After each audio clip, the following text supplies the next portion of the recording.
boys. Yeah. Yeah. Yeah. The vet in the dark, same hoodie, same grin. 4:30 on the dot, he's already tuning in. Claude on the screen, ideas hit quick. 2 exits in the bag, that's a serious trick. Pep tech at the desk, he don't need a warm up. 5 a.m. sharp and he's building from the ground up. Kodak's in the lane, he's moving like smoke. Turn a rough little sketch to a product that floats. They don't sleep late, they don't chase the hype. They make the whole room shift before the sun gets bright. One name on the cap, one name on the file. When they step in the build, everybody feels the style. Early birds, no break. Hands on code, no fake. Quiet room, big play. They lock in for days. Vibe boys, give that pep tech. Vibe boys, build it up, then deploy. Vibe boys, 4 to 6, they're on point, boys. Vibe boys, 2 wins deep, they want more noise. Vibe boys, 2 wins deep and they want more noise. Dev bag got the scars from the first 2 deals. Knows what a clean exit and a sharp turn feels. He's past the talk, he's about that proof. Got the boardroom calm with the startup truth. Pep tech writes fast and he writes it clean. Cuts 10 bad paths just to keep the team lean. Clock for the thinking, Codex for the grind. They split the load and still stay aligned. Coffee, nah, they already past phase. Got a sunrise hustle in the half-lit haze. When the world comes online, they're already ahead. 2 chairs, 2 screens, and a million steps red. Early birds, no break. Hands on code, no fake. Quiet room, big play. Stay lock in for days. Vibe boys, dip that pep tech. Vibe boys, he'll build it out, then deploy. Vibe boys, 4 to 6, they're on point, boys. Vibe boys, 2 wins deep, and they want more noise. Vibe boys, 2 wins deep, and they want more noise. From the first light to the first merge, they turn raw ideas to a live product surge. One's got the exits, one's got the spark. Together they're a shot of gold in the dark. Vibe boys, them damn pep tech. Vibe boys, you'll build it up, then deploy. Vibe boys, 4 to 6, they're on point, boys. Vibe boys, 2 wins deep, and they want more noise. Vibe boys, 2 wins deep, and they want more noise.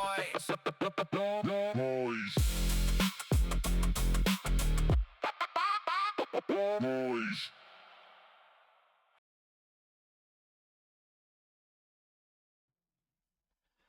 Good morning. Let's see, we got my mic on.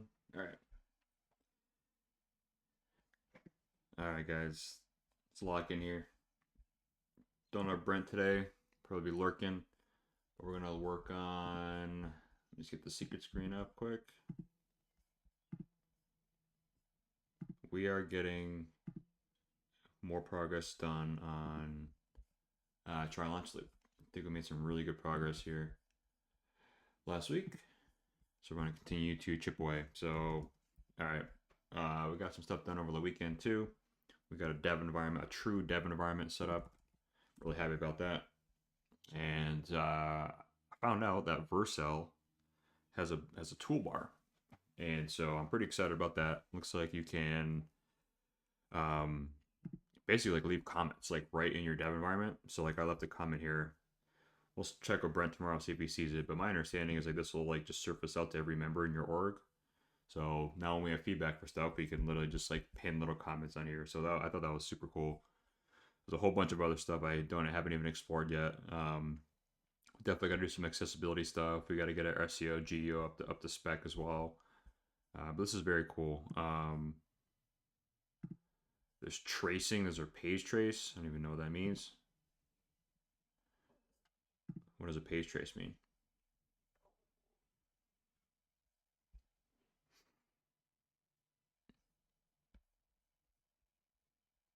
Yeah, it just like runs a request on the page. I wonder if it gives any analytics. It's pretty cool. Yeah, really happy with Vercel. That's another big convenience thing with Vercel. But we're testing a change here. All right, let's see. And we got a bunch of other changes we worked on as well. So first, let's take a look. we merged some items under the post context. Oh, we got an announcement going too. We had to reset some API keys, and so as a result, you have to reconnect to your portfolio now. But we'll take a look here. So in the content library, this should now be one button. Now we just generate posts, open up the modal. Perfect. So let's just generate, we'll just generate 3. Let's save and generate posts. And these are, let's see, did that fire off? And it did. Perfect. Hey, Dr. Cody. Going good, man. How are you? Thanks for popping in, dude. How are you? Really good, man. Had a good weekend. Do you have a good weekend? I had a lot of fun this weekend. Went golfing. I'm not huge into soccer, but saw Spain won, I think, right? Spain won, I think. Who won the World Cup? Yeah, I just said who won. Who won? Just Google who won. Halftime show. Did watch that. Watched that at the fact though. Let's see. Spain won them up $100. 100 euros. Nice, dude. Nice. What's going on, man? Yeah, I don't know. I've never been. I know it's the World Cup and everything. I just never been into soccer. Never been into FIFA. But I tuned in a little bit. Saw the highlights. Went golfing instead. All right, so we got this going here. So we updated the post generation to be a little more clean. So now when you click generate posts, it shows you kind of your preferences. I might clean this up a little more, but this makes a little more sense. So I think this is good for now. So let's see. So we're going to open the PR for this feature branch into dev, then open a PR from dev to main. Hey, Zulix, what's going on, man? Hi, how are you, Zulix? Had a nice weekend. We're working on a bunch of things right now because we got the tokens to spare, so we might as well. Got the tokens to spare. We'll probably get another reset by Tebow at some point, so smoke them if you got them.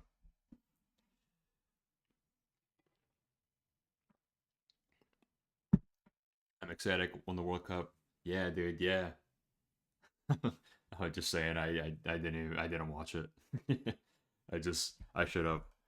It's like the Super Bowl of soccer, and I don't know. I watched the halftime show. I saw the highlights, but I'm good, man. Had a good time. Went golfing on Sunday instead. Had a busy Sunday.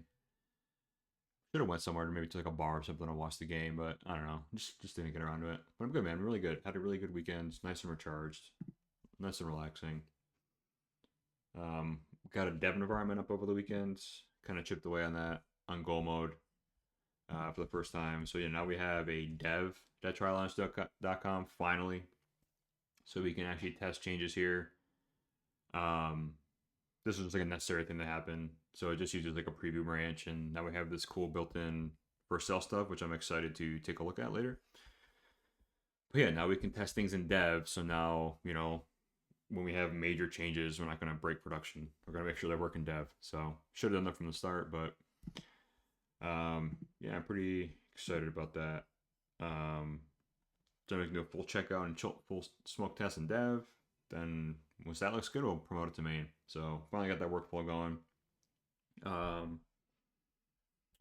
started working on this too.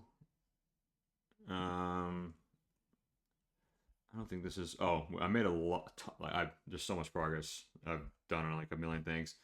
This port deck I'm ready to release as well.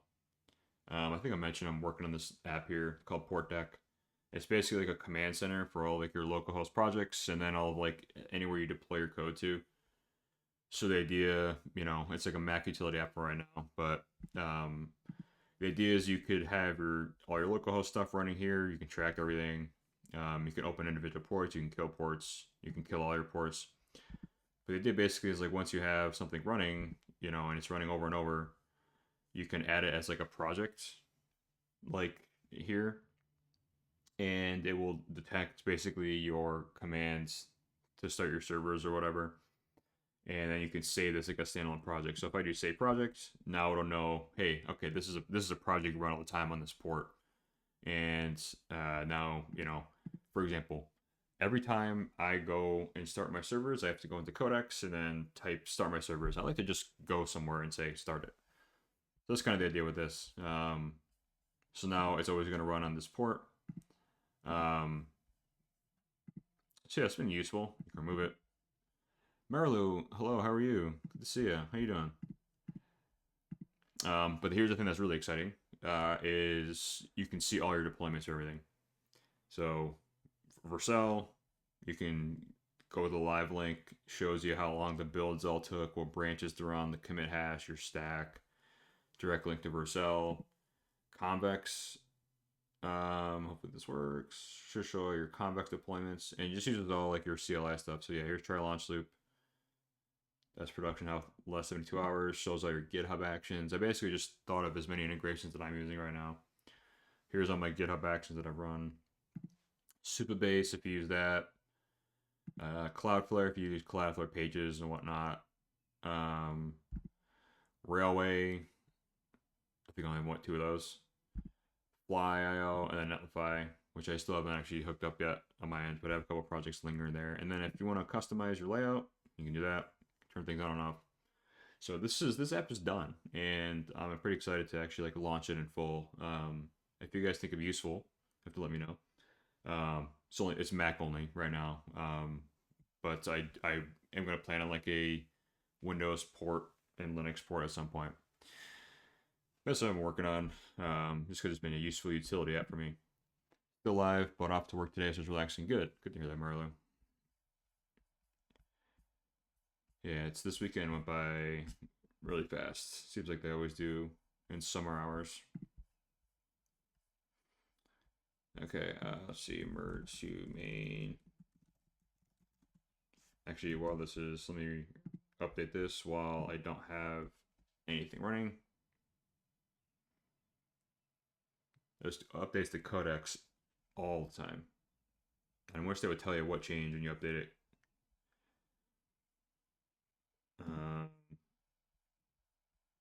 Okay, yeah, emergency main and push main. I think they had to give this little disclosure for the full access stuff because it was that's one other annoying thing. Whenever I open and close Codex, it kills my stream server. And that's another reason why I don't want to keep fumbling around with it here. Start my server for streaming. And it just kills. Yeah, anytime Codex closes, it will automatically kill all of your ports you're running, which is super annoying. But yeah, there's got to be a changelog somewhere as well. I agree. It would be nice if, like, when you refresh it, like, bottom left-hand corner, kind of like in linear, or just like, hey, here's what changed.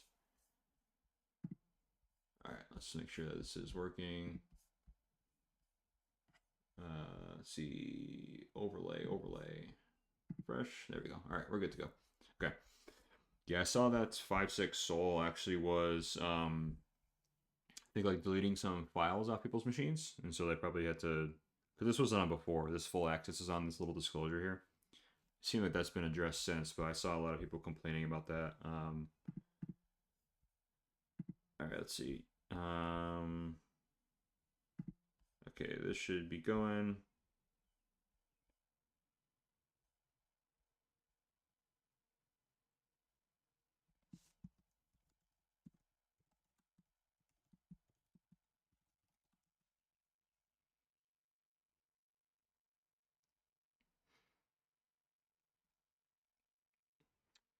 Let's get that going. Or like if VS Code pops up on a new tab, yeah, something would be good to see what changed. Dead Late, he's out today. He had some kid duties he was up all night with, so he'll be out today. And then he starts camping Wednesday, I believe. So he'll be out today, so we'll catch him tomorrow for one day this week. And then, yeah, I think I mentioned I'm actually out. I'm out a good amount of next week, too. I'm out Tuesday next week and Wednesday and then Friday. So, yeah, everything's all good, just late night. All right, smoke tests. This live. What's deployed? Yeah, everything's all good, Alex. Everything all good. Just late night. You gotta get some sleep, you know? Yeah, exactly. Exactly. Gotta enjoy the outside stuff. Gotta, see family, all that good stuff. All right. I've been working on another. This is actually in pursuit of MRR in my own way. So the peer pull thing I thought was really cool, and I've noticed kind of like on X in particular, I have like people are trying to promote their SaaS a lot, and I'm noticing that if people, it's just like my version of peer pull in so many ways. But I've noticed like people DM me, say, hey, check out my SaaS, and it's just like, okay, I look at it for like 20 seconds or something, and then it's like, all right, this is, unless you get like a real user feedback, people aren't gonna really look at this thing. So, and I do this on a stream a lot too. And I had like an X thread that probably got like 50 replies, so people wanting to like asking for feedback on their sites and stuff. So maybe this will be interesting at work. I gotta get this. This was like a one shot of a landing page, and I thought I kind of did a pretty good job. Definitely needs less slop looking, but that's the idea. I'll just $5 you get a landing page review. $20 you get like a full set. Like I'll actually sign up for your service and tell you my exact thought process and whatnot. So just figure, coming from me, yeah, I just think I want to make it orange. I'm gonna make it orange instead, I think. But yeah, that's the idea. Just you know, if you got stuff I want to review, just because like I'm gonna get to a point too where like I'm happy to review people's SaaS apps and stuff, and if I think like $5 to get a landing page review, I feel like these are reasonable. I mean, we'll give it a shot. I've been kind of doing it for free, and it's fun. Like I already have like probably 30 screen charm URLs I can put here. So it's a good example of like marketing first, where it's like, okay, here's a bunch of screen charm stuff I've already done. Take a look at it. And I just figure, I like to keep doing this. I like to keep being helpful, but at some point, I'm, want to be cognizant of my time as well. I'm spending on people.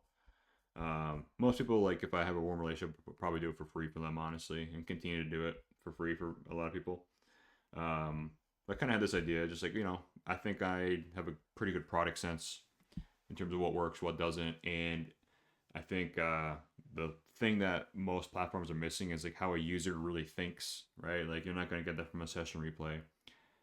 How a user really thinks, their reaction to things, their live reaction to things, especially for like going completely blind to that stuff. Like there were some SaaS apps I reviewed, like I literally couldn't even get through the onboarding. It's like, so I don't know. I think, and like I signed up. I think Talented. I don't know if he's lurking. He shared it was like a baby review thing. I can't remember what it's called, but and I signed up. I signed up to be a reviewer. I was like, I think I'm pretty well positioned to do this. And I heard nothing back, and that concerned me because it's like, okay, is anyone hearing back from that? And it's like $75. So this is really just like a vetting mechanism. And I figured, 1 minute of my time, probably $5, whatever. Like, in like a normal corporate world, maybe my time was like 250 to $300 an hour, but I just want to continue to be helpful, and this is really just like a vetting mechanism more than anything. My prices can always go up, and maybe if people are interested, it's like, hey, if you want like a one-on-one follow up, $50. I don't know. It's just like one other thing I've been chipping away on and thinking about. I think I have like I said, I think I have a pretty good product sense for stuff like this. So I figure why not try to make some MR off it. All right, so I got my headshot going here. Let's see. I'm pretty happy with this overall, honestly. I think I just want to make this orange instead of red. This toolbar thing is so cool. This Vercel. It's so sick. So you can just highlight something and can leave a comment. Oh, that's so cool. Why have I not been using this before? This is the coolest thing ever. So if like, you can highlight whatever, you can leave a comment. I can probably even hook this up to linear. Oh, I see I can tag Brent. Me and Brent are on my personal like Vercel deployment, but I could tag Brent. Can I do this for Try Launch Tube? I must be able to do this for TryLaunchTube.com as well. Why is it not enabled here? All right, we got to figure out why this isn't enabled for triallaunchloop.com. But I thought this was so cool. And imagine this. Take it a step further. I can probably figure out how to get at linear here. Make an issue for updating this hero, something like that. So just to start, but I can't believe I'm just finding out about this in linear right now. I should have been using this a while ago. Okay. So headshots pushed. I kind of want to get this. The reason I want to do orange as well, just because like my personal brand is kind of all orange. I like the orange. I don't really know what converts the most. I don't really think color is going to really matter that much.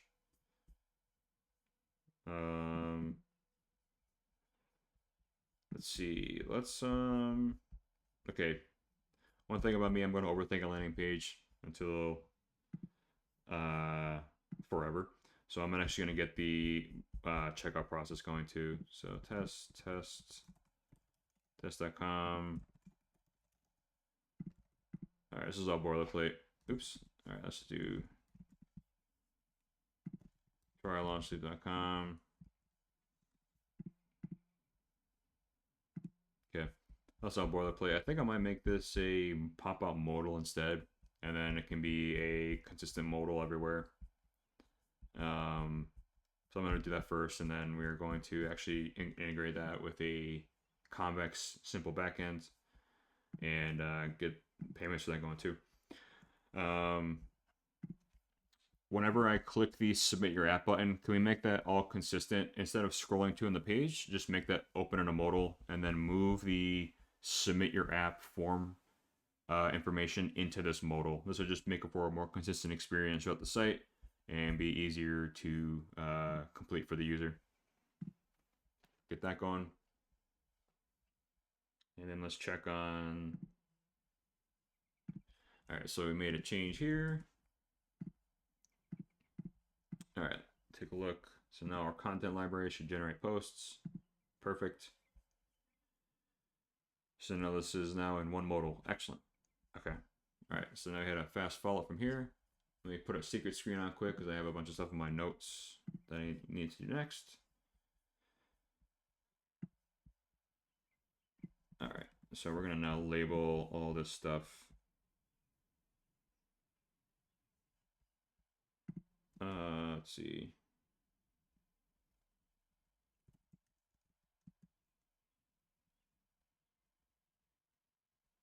Resync this to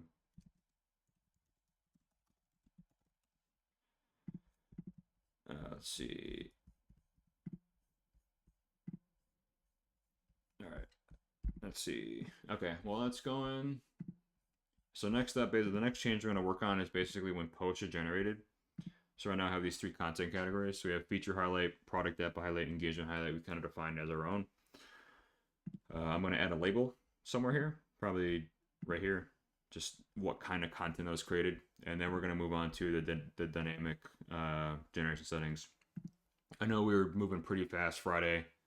I remember Zulex, who had some good feedback on that too. I know there was a lot on chat we missed Friday, but we were locked in, so we definitely missed some messages. I remember Zulex, you commenting and saying that was a I think this would be a useful feature to be able to define your own content highlights. Basically, like what do you want to highlight? This is what we would want to highlight, but we can give the user anything they want to highlight. I think this is a pretty good start, and maybe people want to just roll with this. Maybe they don't. But I even think like long term, I think you might. I remember as you said something. I remember you commented around the idea of something around the idea of like having basically like your own content categories. No, trust me, like every day is a blur too. I remember you commenting saying like having the ability to have like dynamic like highlight categories basically was a good call, and I agree. So we're gonna get that going. Just gotta wait for this to. We're syncing dev and main. Akira, what's going on, dude? How are you? Good to see you, man. Brent is off today, just FYI. Got some kid duties. So he might be lurking later, but just as a heads up. All right. All right, Kira, just for you, Kira. I gotta get rid of this annoying title track music, but we made a bunch of changes to. This is gonna be pretty loud, probably. Hang on. This needs to be my next thing. I have to turn off. 30 days. What's going on, man? Keep that streak going. All right, yeah, I gotta turn this title track music off.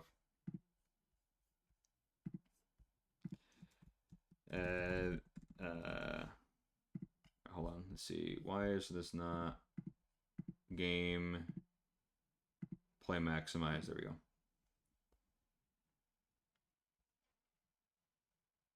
All right, we'll just make sure I have like a title track music playing just to get out of a placeholder, but the Lumo generation initially wasn't very good. All right, let's see, does this work?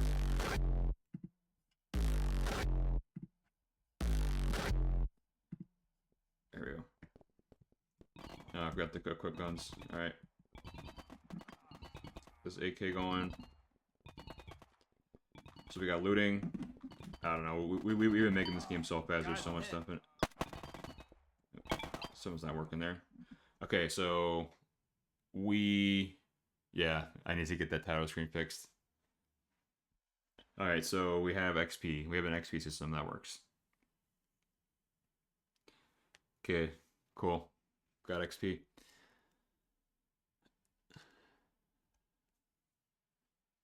Akira, who are you rooting for, Akira? I didn't watch. I should have watched. Alright, I need to turn this off immediately. Merge to main and push main.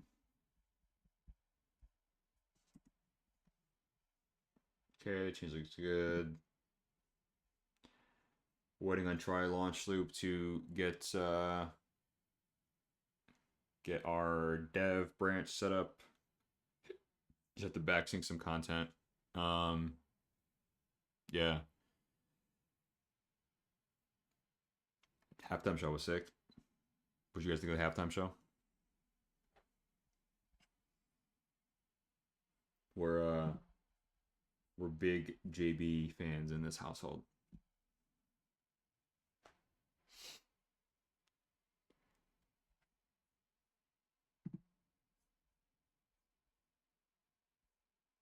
All right, let's see.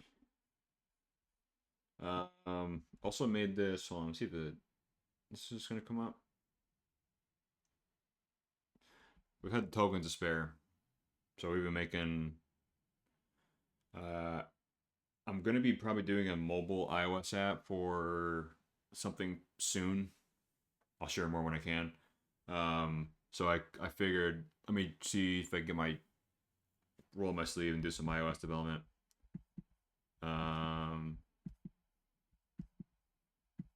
Oh, the simulator doesn't have the actual app installed. Interesting. All right, we'll show that in a second. But I've been doing just a little iOS app as well. Built it in like 2 days, which is crazy. Codex is very good for iOS development. All right, let's see. So I gotta get start this in the simulator.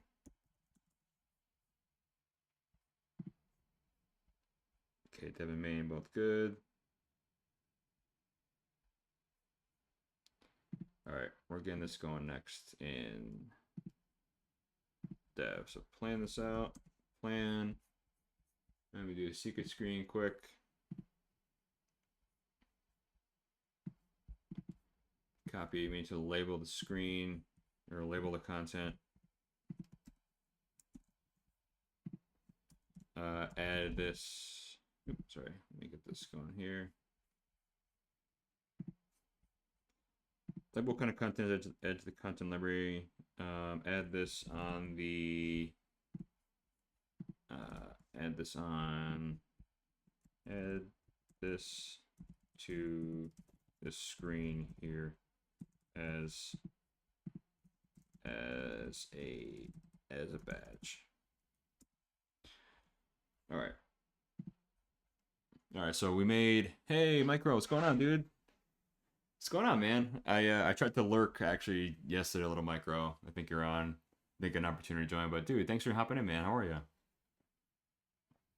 What time is it in your time zone, Micro? I always ask everyone. I'm terrible with time zones. I'm terrible with locations, so I'm just curious where everyone's joining in from. Micro, we are working on 1,000 things here right now. Yeah, dude, thanks for trying to join here. Yeah, so we're normally we co-stream with the dev dad. He's out today on kid duty, so I'm kind of just working about other stuff. Joining from gotcha, kind of from I'm gonna mispronounce that. I'll say Thailand. Does that suffice? I'm not gonna. I'm that's something else about me. I'm terrible at pronouncing things. Terrible at names. The other day, the other day, Zulex with his English as a third language. I mispronounced the word. Yeah, I don't know why why it did that. But yeah, dude, Micro, thanks so much for tuning in, man. Yeah, okay. If you guys aren't following Micro, check him out. Um, he's like he has this lock-in mode, which I really like, and I think we actually may start doing it too. But yeah, Micro, thanks for tuning in, man. Yeah, check him out. Check Micro out. Give Micro a follow. He's working on some cool stuff. I need to still install Micro, that utility app that you shared, that Mac utility app. And in fact, I'll show you mine as well. And I am actually getting it packaged up to like get on a GitHub release to get an actual DMG file. Just give me one sec to plan this out. 1 second. How should categorize? Category. General is fine. Okay. So here's this little utility app Micro I was working on, and I'm literally on my last leg of this. I just have to get this all bundled up and whatnot. This is this port deck I was talking about. Basically, it allows you to see every server you have running locally. In kind of every AI worlds now, like you can work on 1,000 projects at once. So it shows you what you're working on. And then it shows you the feature branch you're working on. You can open the ports manually. So I got this pep reviews going right now. I can open that port. I can kill it. That's cool. That's interesting. And then if I'm constantly opening something on the same port, I can sort of add it like as like a saved project. So if when you add it as a saved project, it'll try to automatically detect what port you're running on. That functionality is not working super great, but this is more like a monitoring tool. But the thing that I thought was really cool, basically uses like if you're deploying to any of these providers here, here's all the providers I'm supporting right now, and can add any more of these over time. But for example, I want to know, hey, how are my Vercel deployments doing? Here are all my Vercel deployments over time. You can see them all. This one failed. This is the only one that failed a while ago. Got Vercel, got Convex, GitHub Actions, Supabase deployments, Cloudflare, Railway, Fly.io. I don't even use Fly.io, but they're just one of the providers I added, Netlify, and so forth. So this is just going to be free. It's going to be a free utility app. I'll have a little donate button if you feel like buying me a coffee or something.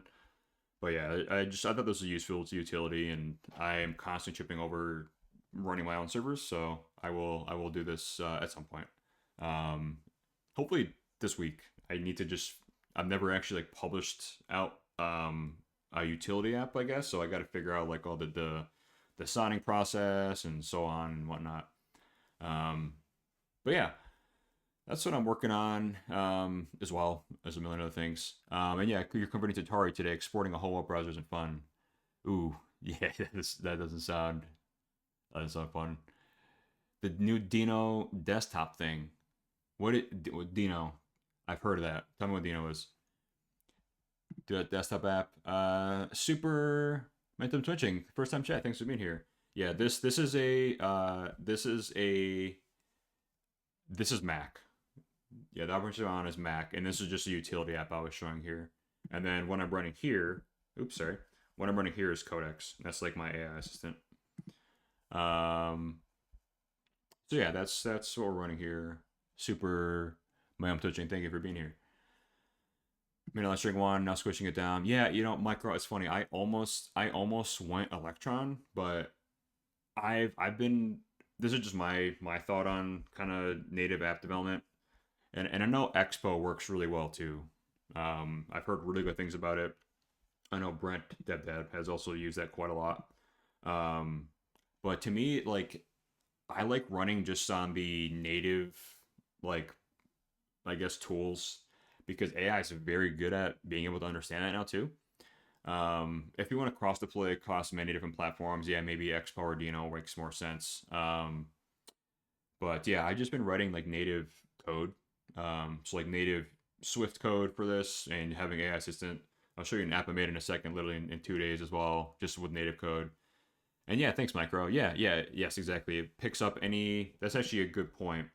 So I have just my project hooked up for my team. Worth noting, yeah, I'll have to figure out how you can add multiple teams. I'm sure there's a way to do that. Um, but the idea right now is it'd be hooked up to just your single team you're signed into. As long as the Vercel CLI can, because that's what it uses, just use the Vercel CLI. Like you don't have to like log into Vercel, it just uses the CLI. So as long as there's a way to account for that, which I'm sure there is, then yeah, it would account for multiple teams as well. But yeah, plan to release this, and it'll be open source. So like if you, I love the idea of open source because it's like, hey, like I want to add this feature. Like okay, you can just add it, and then I'll review it and merge it in, which is kind of really cool too. Um, Dino is another runtime. It would be no substitute. Gotcha. Yeah. So that's the idea. That's what I'm working on, Micro. So maybe that'd be useful, hopefully for you and others at some point. Um, yeah, I yeah. No, that's fair. Getting reps in for understanding the whole process and then comparing specs after porting. Yeah, I remember it's funny. I remember seeing discussion. I think it was Notion, like many years ago, and they hey Micro, thanks so much for the sub, dude. Appreciate you. Shout out Micro, dude. Thank you so much for the sub, guys. Go check out, dude. 6 month sub. All right, shout out Micro. If you guys aren't sub to, if you guys aren't following Micro, check him out. He's making some awesome content too. So just awareness for everyone too. So I was on a base code stream. You guys know base code here. We love rating base code. We rate him like all the time. Love what he's doing. And then base code rated Micro. So check out Micro. Micro is doing some really cool stuff over there too. If you guys are AI nuts like we are over here, check him out. He's doing some awesome stuff. Thank you so much, Micro. I appreciate you for the 6 month sub, man. Thank you so much, dude. That means a lot. Yeah, it's great. Micro too. I think I mentioned I think I'm maybe 2 months old of streaming at this point. So and I was mentioning I think in either your or base coast chat, just like the community here is just so cool. The support everyone gave, it's awesome. So thank you so much, Micro. I appreciate you, man. All right. So yeah, so we are gonna get this. I'm literally on the last leg. Of this. Hey, Nick Martin, what's going on, dude? Dude, Nick Martin, I meant to lurk a little this morning. Thank you for the raid, man. Dude, shout out. It's funny. We were just talking with Nick Martin on the stream that for the raid too. Shout out Nick Martin. All right, I gotta wait 48 seconds for a shout out. So give me 48 seconds. What's going on, Nick Martin? How you doing, dude? Um, yeah. Micro started in January, fairly fresh, dude. It's super fun. It's super fun. Yeah, guys, check out Nick. Check out Nick Martin as well. He's doing some awesome stuff over there. So funny enough, I think I mentioned this. Like literally, I think it was Talented. He's in our chat often. I had peer poll open. This is just so weird. I had peerpoll.com open, literally. Uh, and Nick, you made this, right, Nick? I think. And I had peer poll. I get products and people who made them confused all the time too. So Nick, I think you made this, right? Pretty sure. Yes, that's what I thought. Sorry, I there's so many products, so many people. I gotta get them correct in my head. And I had this open in a tab to check out, and I didn't even know that like you were the creator of it. And it's like, oh yeah, I literally had this open as a tab. It's so funny. Yeah. Need body exactly, dude. Exactly. So fun enough, Nick Martin. So, um, I've been on X like pretty actively, kind of building my brand and audience and following and whatnot there. And I've been basically doing like screen charm reviews for people. And so something else I worked on over the weekends is I got this pep reviews going. Yeah, no, that's small world. It's kind of similar to peer poll, honestly. But the idea is like it just gonna be me doing it, and it's just a way for me to like vet like potential SaaS apps and landing pages and so forth. So because I often on X I'll just like, hey, like post your product below, I'll give it a look, right? That's like a popular thing right now in X and whatnot. So the idea is just like $5 for a landing page review, $20 for a SaaS app, and then if you want like a follow up one-on-one session, then $50 follow up. So maybe you'll get some MRR from this maybe at some point. I don't know, but I just figured like I'm kind of it's fun. I already have like literally like probably 30. I was just mentioning this earlier. I probably already have like 30 screen charm videos I've done that I can just add to this. But I think like I just want to be helpful and like provide feedback to people. But the reality is like, I can't keep doing it for free because like I'll need to be cognizant aware of my time, and it just helps vet like the seriousness of someone like signing up, I guess. Um, but yeah, I definitely got the inspiration from Peerpoll, and in fact, I might even like link to Peerpoll from this site too, actually. But the idea is like I'll just make a screen charm video for you, and if you want like a full review. But for people on stream and whatnot that just like pop in, like maybe they'll do them for free. I'm not sure. I don't know. I need to figure out what to do with this, but I just figured like I've been providing a lot of feedback to a lot of different people, and uh, here's an opportunity maybe that I can just make a little. It's really more of like a vetting mechanism and like my little dollars to maybe cover some of my AI costs because I'm spending way too much on them. On this as well to create the whole pay review top tier, but yeah, exactly. So yeah, I don't know. And what's crazy too is like, this one shot, this landing page in Codex in 5.6, which is crazy. Like I literally was just like, hey, I need this review site. Help me get this configured. Like the end to end getting the here. If I still have the session open, I'll show you. All right, I'm second. Merge to main and push main. Here, I'll show you the session just because it's crazy the way I'm sure most people are aware, but let me unarchive this quick. Let me find where it was. So if I do pep reviews, this is my first. This is the one shot of it. So it basically said, here's where I started. I just said, okay, here's some ideas. Here's some ideas for this. I kind of didn't quite understand what I was saying in terms of like the marketing page setup. So a couple prompts later, kind of fleshed out the ideas, blah blah blah. And then ultimately it got to here. And it gave me, this might be kind of a little hard to read. It gave me 3 kind of mock-ups in image gen for, landing page ideas. That's typically what I do. I say, give me 3 images for, the ideas for this. And then I went with like a combination of 1 and 2. And then I made a landing page. And then it also set up the domain and deployed for yourself for me and configured Cloudflare. It's like I wish I was surprised by this stuff, but I'm just not anymore. It's kind of crazy. If there's a spectrum of like how all in you are with AI, like 0 being nothing and 100 being all in, I'm like 100. So just taking full advantage of these tools and models and seeing how to build things fast. And yeah, that's what we do here as well. Just for any new faces here, we're using AI stuff to get work done fast and having a lot of fun with it. Reviews will be in video format. Yeah, so it'll be in Screen Charm. If you guys are using Screen Charm either, I actually purchased them. I'm not an affiliate in any way of Screen Charm, but Screen Charm I've been really enjoying. It will be here. I'll show you. Actually, I'll show you an example. If I can find it. I still am way behind on many of my reviews, but let's find. I'm also all over X. So let me just find one. I still got to get to these. So basically the review will look like this. All right, taking a look at Trend Gap for the first time.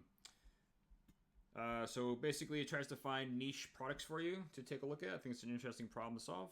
So you can find niches. I think it's a cool idea. The one thing I noticed in the navigation missing, and if I search for it here, I don't see a story. So what makes you kind of uniquely positioned to build this thing? I'd like to know a little bit more about you and who's building it and the story I can get behind. That's the idea. Yeah. Yeah. That's the idea. So fast forward, whatever. But that's the idea. I don't love the screen charm zoom in, zoom out stuff.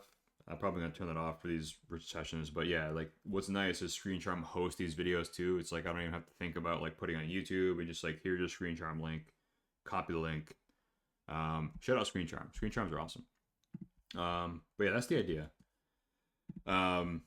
Just I kind of have some strong opinions, and like I think everyone should with anything on what makes a product worth buying nowadays, because there are so many products out there. It's like you gotta have reasonable pricing, you gotta have a good story. I gotta be able to contact you ideally in some way. Obviously, that's not sustainable super long term. But yeah, like tell me your story, right? Who are you? Like I should be able to know what your product does in like 2 seconds. Checking that out for you, Nick. Yeah, here. All right. Let's see how similar we are. Okay, we're gonna have a look at Uptribe. Get free Reddit upvotes, downvotes, and comments. Paid services charge 15 cents per upvote. Uptribe gives you the same results. There's a double dash here, an EM dash. I would personally get rid of these. They scream AI generated text. Completely free, powered by a community of real verified. I like the concept here. I like these exchange. So that's cool. All right, we got get started free, login, 100 free credits on sign up, no credit card needed. What is 100 free credits? I have no idea what that actually means. Like, is one upvote 10 credits, 100 credits? How Yeah. does that work? Yes, but yeah, it's the same idea. Thank you for the follow, everyone. Appreciate you. Yeah, it's the same. It's the same idea. Just like yeah, no, I appreciate you sharing this. Yeah, it's like everything. Just like every word, everything you have on your landing page. And I'm saying this to myself as feedback too. It's like every word's got to matter. There can be no wasted space. If people haven't used your product yet, like they're not going to know anything about it. So yeah, and I really like what you do for this like suggest like What the is timeline stuff. This is super cool. I'm actually hoping someday Screen Charm. It seems like the niche right now for Screen Charm, which is like a perfect niche, is like reviewing landing pages and SaaS apps and stuff. You can obviously do anything in Screen Charm, but that's kind of what I mean. Like Mark Lou uses it, so it's kind of like a good indicator that it's working in that space. So. But no, dude, I love Peerpool. I probably won't get as fancy as this. Like I love a lot of these features. Honestly, I'll probably just like here's the screen charm, and here you go. Maybe like some kind of AI summary or something would be cool. Yeah, dude, Nick, this is super cool, dude. You should if you I'm sure you have, but if you haven't already, dude, like try to put this on Product Hunt. There's like 1,000 like SaaS app platforms. Like Nick Launches is a big one. Yeah, dude, like if you ever if you haven't already, if you ever go and like put this on Product Hunt or anywhere, let us know, dude, and we will upvote you like crazy. I've heard that's the one thing whenever you like launch products, like you have to basically have like an army of people ready to upvote. But you can't disclose that, I guess, in like your X post or your social media post, because then you actually get punished somehow. I've seen that happen from 2 people, so you just gotta kind of do like in a Discord or like a private, like, hey, this is launching today. Be ready to upvote. So if you ever do that, let me know, and I'll be one of the first to do it as well. Yeah, big challenges in marketplace need to push both supply and demand, which is harder. Yeah, I've also noticed too that Product Hunt is kind of really. It used to be like, I don't know, like I guess it's still like the builder first stuff, but there's like a lot of brands on here now. Like I mean, Whisperflow feels great, but it's like it's sort of like everything's ads, and there's OpenAI launches everywhere and stuff too. Helpful Dan, thank you for the follow. Appreciate you. I guess it's not true. There's actually a lot of good indie stuff on here. I guess for me, like I wish I could customize this feed to just see like indie first stuff. Like I don't really want to see like a lot of promotions and like paid brands and stuff. Hey, Alex Dev, what's going on, dude? How are you, man? Good to see you. How you doing, Alex? But yeah, no, Nick, thank you for sharing this as always, dude. This is cool stuff, man. All right, let's lock back in here. Okay, so we move that modal. Let's see. So that should just work. Submit your app. Cool. So now this all. There probably is. Make a plugin and filter out the paid ads. Yeah, let me just make that in like 10 minutes. Be right back. Just kidding. Yeah, man, sounds good, Nick. Pretty propping in, man. All right. There's an issue. There's an issue with the scroll too. So when the modals or when the buttons click down, it looks like that hashtag submit persisted, and then whenever that's clicked, it scrolls up to the hero. So can you remove that?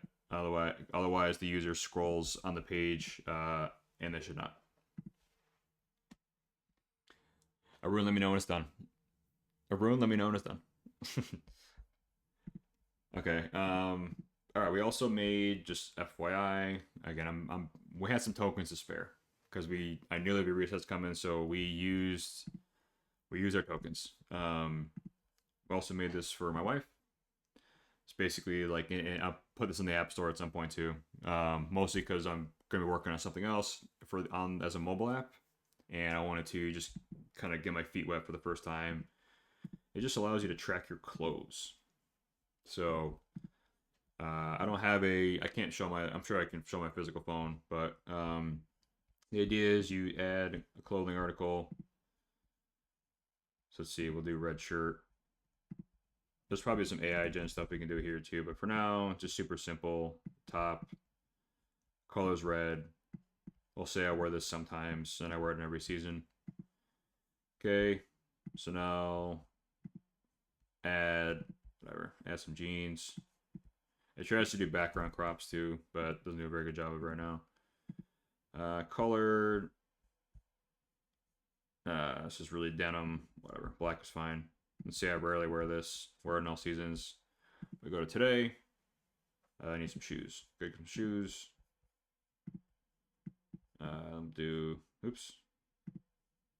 Add some shoes.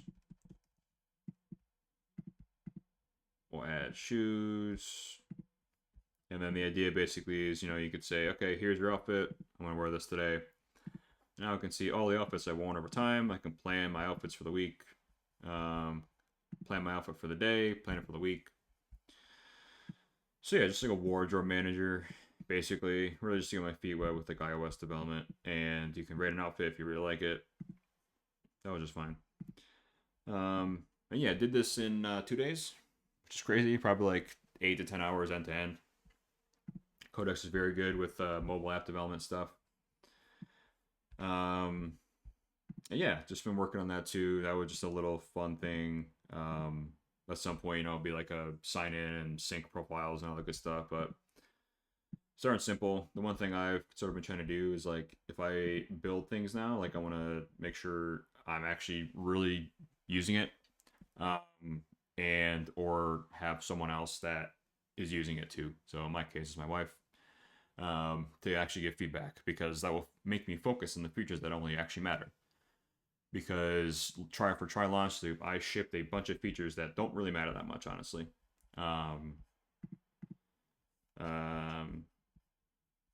So you gotta basically ship features that matter for your users, and I way overdid that with launch loop initially. So futile diploma. Any tips to creating iOS app without a Mac? Yeah, people have made like third-party software, I think, to be able to do that. But yeah, I would not recommend that. I recommend getting a Mac, for iOS development. Yeah, someone's probably made some slick cloud solution as well, where like you can deploy stuff like to a cloud environment to test on Mac. But yeah, I mean, like for me, for example, like whenever I go to debug this, I have it pushed to my phone, and I test it on my phone first, and then I get the test flight. I guess you could, hypothetically skip that step and then push it right out the test flight. But yeah, you have to do like all the physical, like you have to do all, the device pinning stuff. Like, I think it'd have a Mac. There probably is an interesting way to do that, but I think you would need a Mac. Okay. All right, let's take a look at some other stuff here that we're working on. So now we should see. Okay, now we see the highlights. Simple enough. So now we see basically if something the category of content is. Engagement highlight, app highlight, feature highlight. Good enough for now. Looks good. Merge to dev. Looks good. Looks good. Open app PR to dev. And we'll test it there. Hey, Helpful Dan, first time chat. Thank you for the follow also earlier. Helpful Dan. 16 gigabyte cloud host is at least $100 a month for Mac OS. No great options. Better off with the Mac. Wow, that's wicked expensive. $100 a month, yeah. So think of it this way, Futel. If you want to do iOS or Mac development for anything, also Mac is just like I love my Mac. I love it. Like I swiped the Apple Card, I went all in, and I don't regret it at all. Think about, okay, if you're doing iOS development for 6 months, at that point you've dropped $600 a month. You might as well have bought a Mac at that point. You're halfway there basically to like a low end Mac, and they're going to keep getting more expensive. So they've already increased their price. So get in while you can. My prediction is they're going to keep getting more expensive.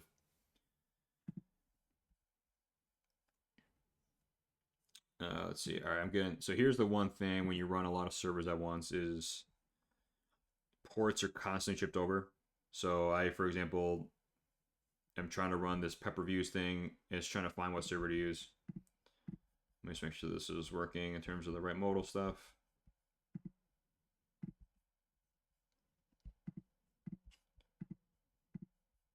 Let's see, this one isn't working for some reason.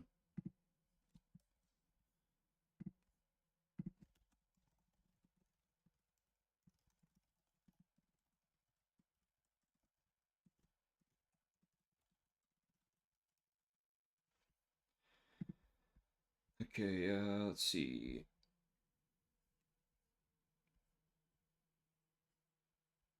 Okay. All right, so add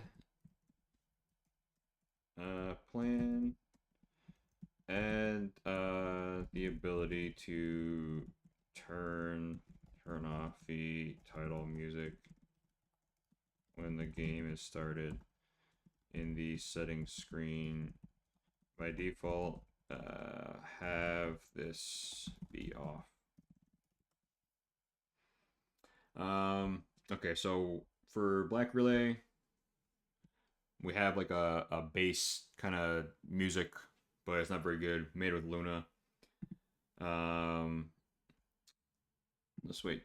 See. Let's go to dev. And in dev, we should now see our post content.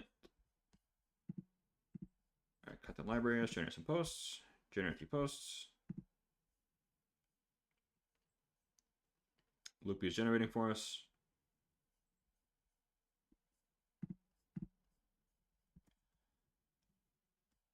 Job's running. Generate 3 posts for us. Kind of crazy. It took us. It's just funny how it takes like sometimes a month and a half, 2 months to like just get your MVP.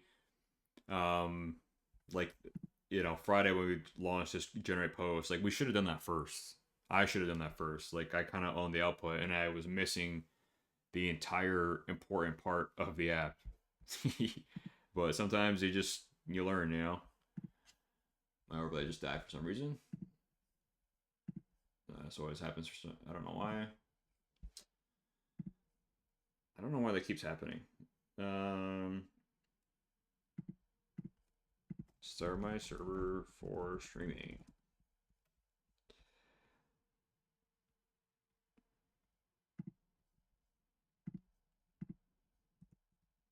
Caught in the reads. That's right. I got caught in the features. But now we know, we've learned. And now it's like when I make apps for anything, it's like I'm only focusing on like the things that actually move the needle like in a significant way. because if you don't, you will end up in feature creep hell, and you will just never launch a product. So yeah, it's like now it's like, okay, let me build an actual first feature, even if it kind of working crude, and then that's it. Everything else is kind of icing on the cake. All right, this job generation is taking a super long time.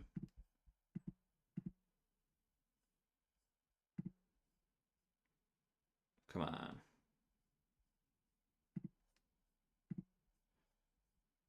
All right, let's get this going for Black Relay so I can show you guys some of that too without it blowing your ears off.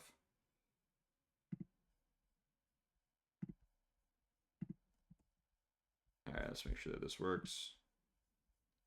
What the heck? Oh, this is the last site. So here's what I like about the Pep Reviews, or this new Mac utility app. I forgot which one port that was running at, so now I can just open up that. All right, that's good. Looks good.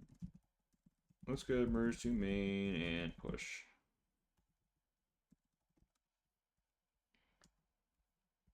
This 5-hour limit reduction as well has been awesome. I've been really enjoying that. That's like half the reason I've been able to kind of work on a million things at once, just because they don't have the 5-hour limit anymore, which is really nice. Been enjoying that big time. Yeah, if you guys are not using Codex or 5.6 or anything, recommend you check it out. I actually have an affiliate link that gets us both resets. If anyone will be interested in that, I will put that in the chat. But if you're on Fable, Fable's really good too. But I have gotten significantly better results so far using Codex and 5.6. All right, let's see. Okay, so wait for this to deploy. So let's see. So now we should see. So dog food, mountain food, mountain product. Now in Vercel, yep, 39 seconds ago, just deployed. And we see preserve, scroll, when opening, submit modal. So now if we're on Pep Reviews, Pep.reviews. Perfect. Perfect. Looks great.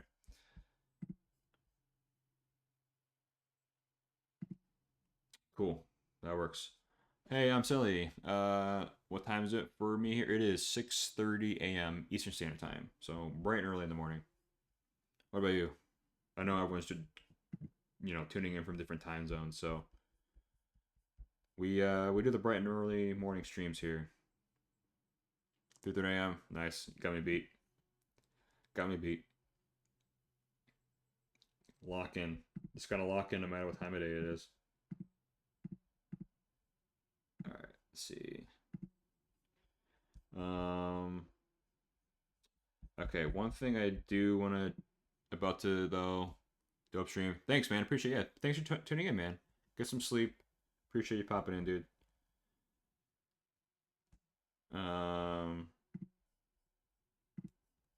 The landing page isn't exactly what I wanted before. It's pretty close though. I mean, I kind of almost like this Pep.reviews, like without the underline.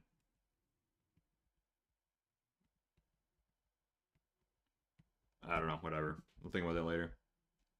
Good banger call. Okay, let's do one thing at a time here for now. So these posts are taking a super long time to generate in dev, which makes you think they're probably gonna fail.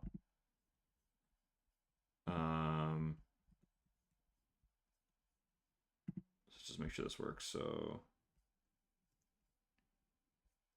let me flip to the try launch loop here. For this project.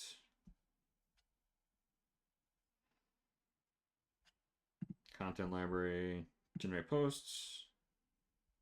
We'll just do one feature highlight.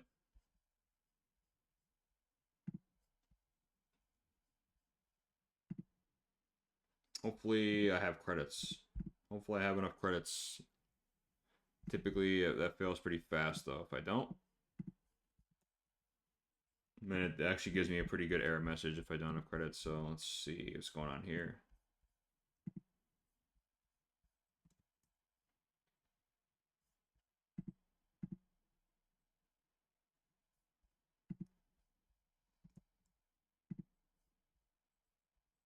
Come on, generate posts. All right, so it's just an issue in dev. All right, 6:30 generated. All right, so something must be going on with this post generation stuff in dev. Gotta figure that out. All right, so merge to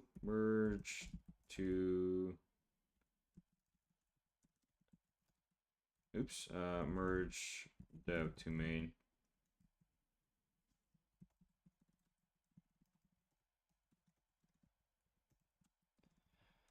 Via pull requests.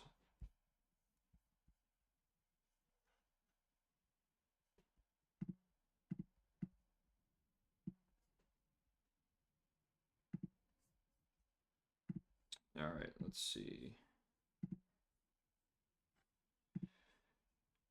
Let's see.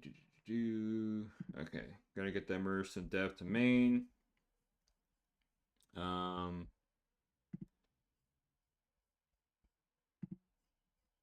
Let's see. Title, music setting.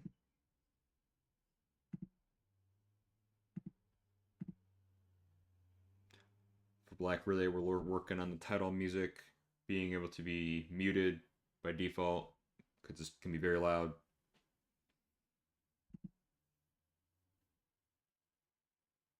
I forget this content badge going. What are we going to work on next? We have, I think we're going to work on the custom category stuff actually. Pull my secret screen real quick. I have a bunch of like my. Yeah, I think we're going to make those content types configurable. Also got to figure out in dev the jobs aren't running. Oh, I also did decide. I know it was some back and forth around pricing and whatnot. I have decided I'm going to remove the free trial. I am just going to simply allow 30 posts on the free trial, or not the free trial. I'm going to basically make it so you can post 30 times and generate 30 posts, and once you hit 31, then you gotta put your card in to continue. I've decided that. Me and Brent, kind of in line with linear. What I'm noticing is there's probably going to be a good amount of people, which understandably so. You know, we'd have no users yet. I know we're close. Because people I think are going to sign up with like a fake card, and just so that they can like try the app. They're going to forget about it, and then they'll never convert. And I don't want to be like waiting 7 days just to see someone not convert is frustrating, honestly. So yeah, we're gonna do 30 free posts. Use the app. Try before you buy. Perfect way to do it. Title music is more like title music because it floods your ears. Yeah, it's. I do kind of think about the web too, right? I think like the standard is like by default they don't allow like music, right? It's like an opt-in thing. So I kind of the same thing for this. It's just like, okay, like just a title track. If you want to hear it, you can turn on.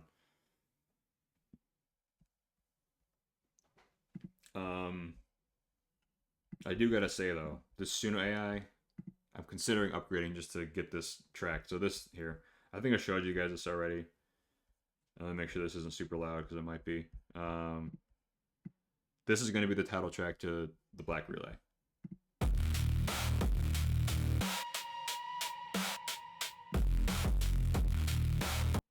Oh, shoot.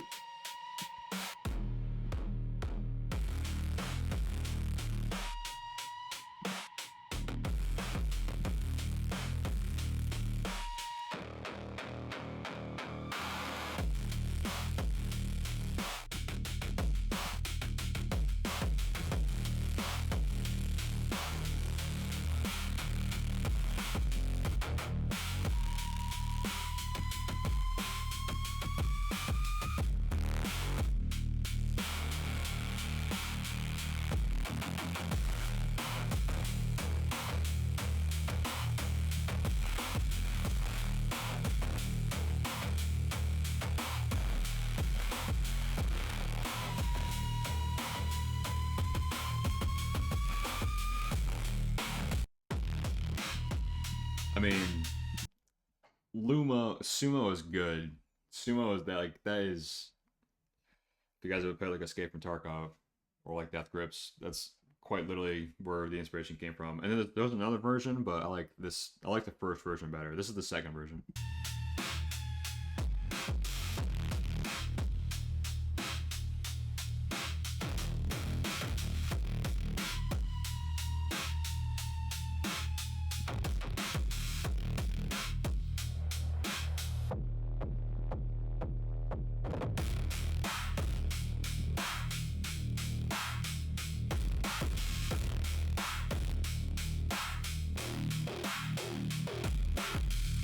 You get the idea. But yeah, that's the vibe we're going for title screen. Add a mute button in the bottom in the title screen, not a comment. Yeah, maybe we'll just do that because I do want people to hear the music for the first time once it's actually good. Because I don't know, I think that's very good personally. Like very much like EFT, Death Gripsy, whatever. Sets the mood for the game, kind of. Yeah, Sumo's sick. That's crazy how much of a difference though it made between like the models here. So like there's this 4.5 and 5.5, I guess, and 4.5 does not sound good at all, and 5.5 is like shockingly better. Yeah, Suno is excellent. I think 11 Labs can do music too. Basecode was showing how he was doing a trailer as well with AI, and he's using C-Dance 2. We'll check that out later, but I gotta actually get the game looking a little better so it's like grounded in actual gameplay. But he was making some really good progress in the trailer, and it looked really cool. Sumo, what is it? Is it Sumo or Suno? Oh my god, I've been saying it wrong. I have been saying Sumo. That's right. That's why. Zulix. I've been saying Sumo this whole time. Suno. Suno. Yes, it's Suno.com, not Sumo.com. Like sumo wrestlers. Suno.com. All right. Come on, let's get this from dev to main. It's taking super long. I don't know what's going on. Must be something. I should add the ability to probably cancel a job too when it gets stuck.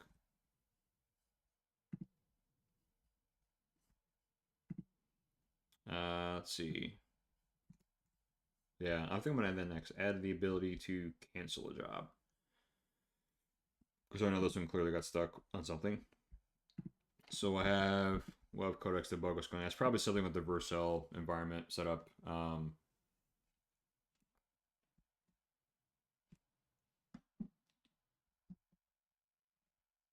right, let's see.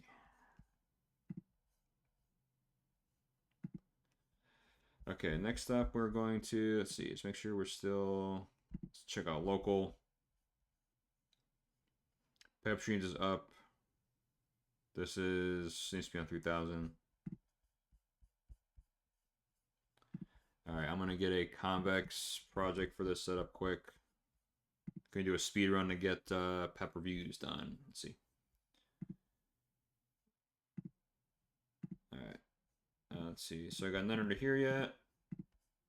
So I'll create this project. We'll call this pep reviews.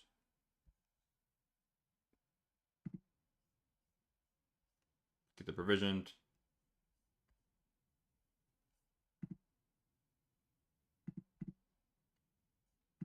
I don't know. There's preview environments too, which is cool. In convex. And I assume that means that it's like similar to like Vercel previews. Kind of where there's like a feature branch that gets deployed from this. I don't know. Right now development and production are working fine, but let's see, is production.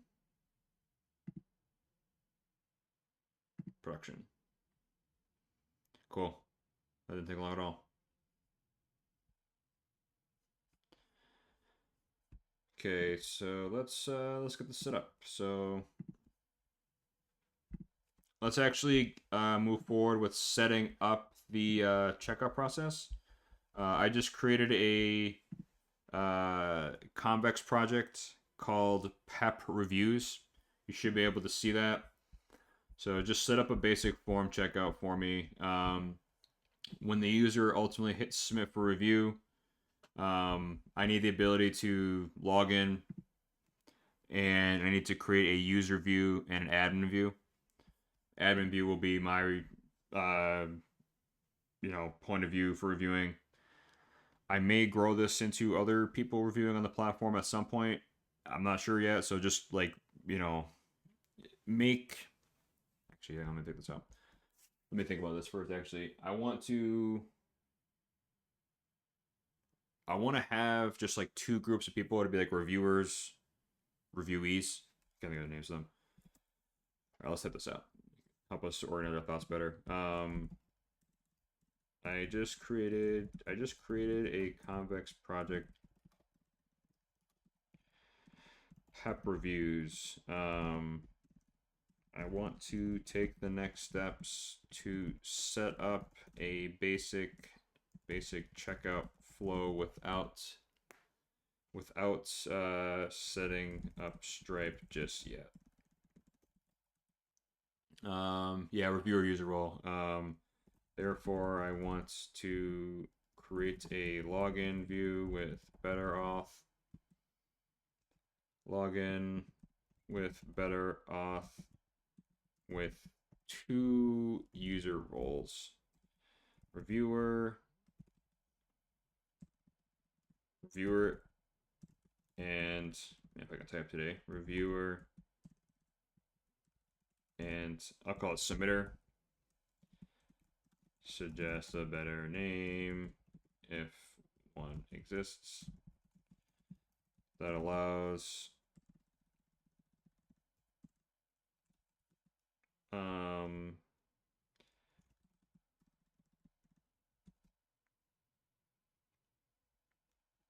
so when a user submits, yeah, user reviewer admin, right. I kind of want to call them something a little more specific. So maybe call them submitter instead or something. I will do admin role, 3 user roles, viewer.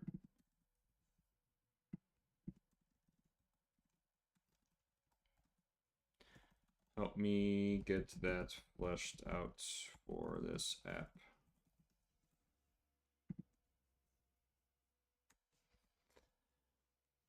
Yeah, yep, I gotcha.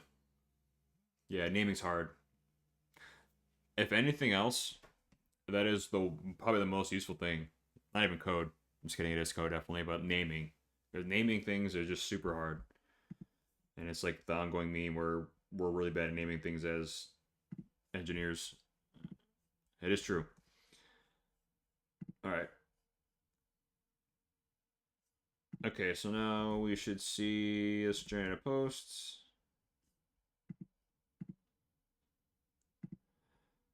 Let's generate a post.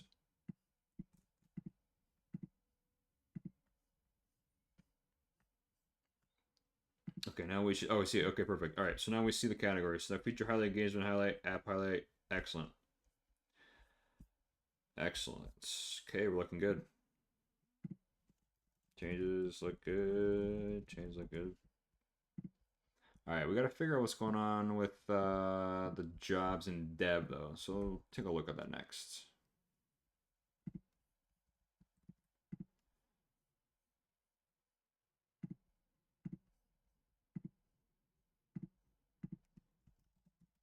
Jobs are not running in dev. I'm trying to generate 3 posts and not seeing them.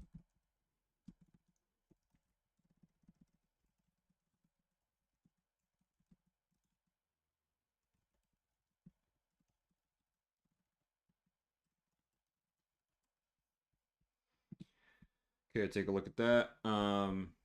Then next up, we will move on to the custom categories for posts. I think that'll be useful. How much of the pre-ship workload should be in this next slice? Let's see. Auth, purchase request, customer status, reviewer queue, admin control, stopping at disable payment boundary. Oh, that's good.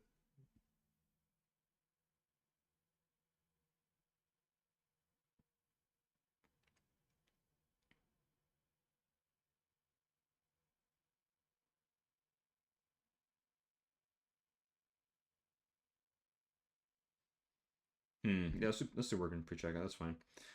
Once the customer authenticate the permission flow.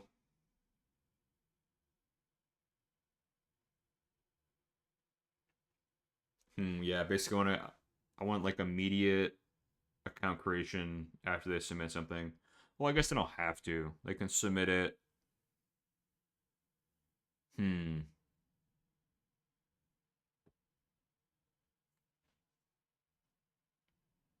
I think that makes sense after form entry.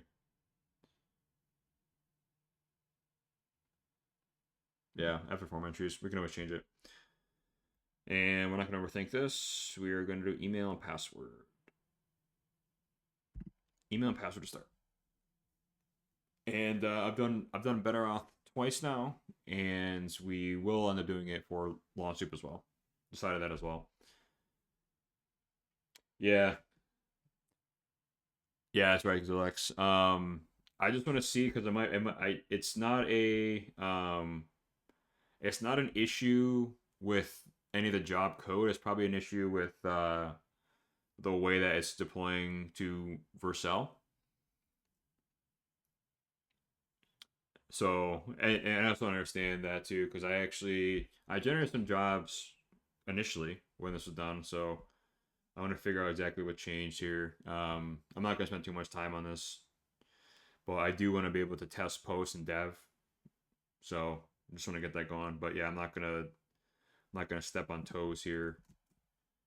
Just want to figure out what's going on with this job not running in particular, because it should be working. How should reviewer access to private submissions work?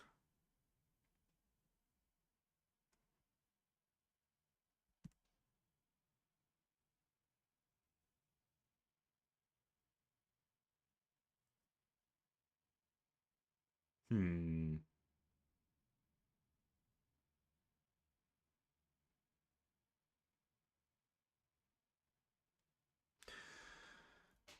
And just second thought, I think I might just not. This is already adding complexity because yeah, now we have reviewers and submitters. If it was just me, I wouldn't have to worry about any of this. I don't want admin to assign a request.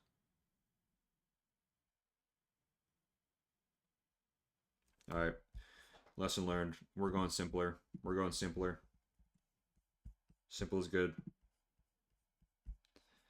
Simple is good. Simple is good.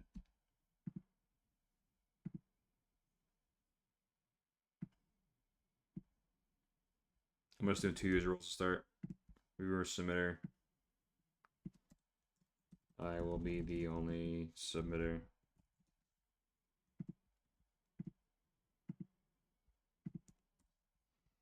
Just doing 2 to start. And plan this. Okay. Any recommendations for good domain providers and web hosts? I like oh shit, thank you. Yes. I am the only reviewer. Reviewer. I made a typo. Thank you. This okay. Domain providers and web hosts. I like Cloudflare. I'd say Cloudflare hands down for domain purchasing and whatnot. They have really good AI first support too, like exceptional support. You could do all your domains on Vercel too if you wanted to, but then you're kind of locked in there too, kind of like how we are. Yeah, we use Cloudflare for domains, Vercel for web hosts, and then Convex for like the backend as a service stuff. Obviously, the downside is you're kind of you got vendor lock in with Vercel and Convex, but there is just so much convenience in these platforms. Um, I would love to figure out how to get onto like a Coolify enhancer self-hosting option someday, but for right now, I'm enjoying building things too much, and I'll figure out all that config someday. Because I would like to self-host. That is the dream. You kind of get like a recurring bill you can always expect. But yeah, that's what I've been working on. Actually, in fact, I just wrote this too. Actually, hold on, I'll put a link in the chat for you, Cody, Dr. Cody. Sorry. Here's our tech stack. Here's our tech stack. This is everything. Actually, I'm just noticing we don't have. Oh, we do have Cloudflare. We don't have Cloudflare explicitly for domain hosting, but that is everything we use for our stack. So hope that's useful. Just missing Cloudflare there as like the domain provider basically. And so like so you can host Convex on pretty much anything, but I have to admit that Next.js is running best on Vercel. Yeah. I mean Next.js is made by Vercel, so like they're gonna optimize for itself first, you know. Our email password.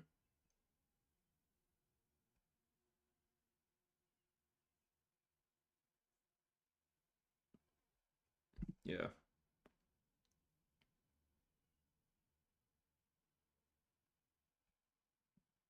Yeah, all else is fine. All else is fine. Okay. Vercel deployment is protecting that. Yeah, because this is what I thought what happens.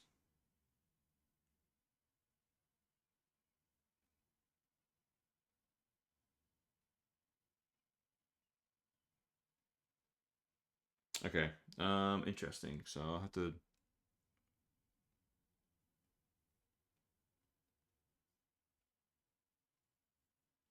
The Vercel deployment protection is blocking the dev job worker.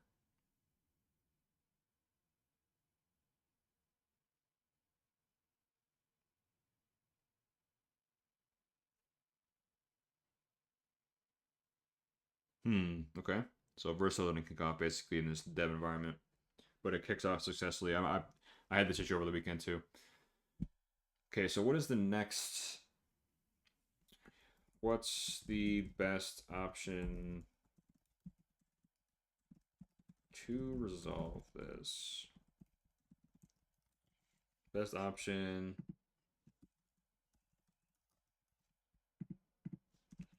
In the dev environment.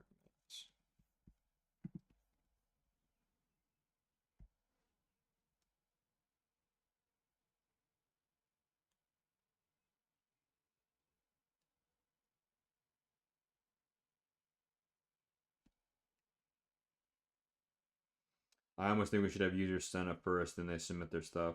Actually, now I'm thinking about it. I want users to have to sign up first, then they.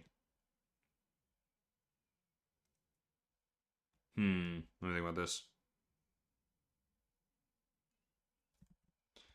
Does it make sense to after the users to? No, it's not an environment variable issue. Give me one second. Let me flush this out real quick. Does it make sense after the make sense to have users fill out this form after they sign in or before? Less friction.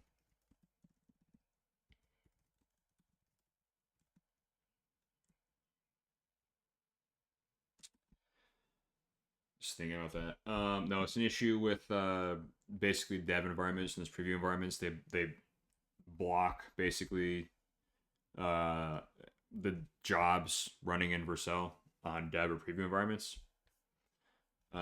That's like a security thing by default, I guess. So we need to use Vercel's protection bypass for automation for that.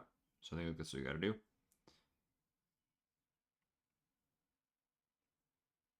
Kilobyte, what's going on, man? How are you, dude? Good to see you, Kilobyte. Did you have a nice weekend? Happy Monday, dude. What are you up to this morning, Kilobyte? Kick job tree and send it as X Vercel.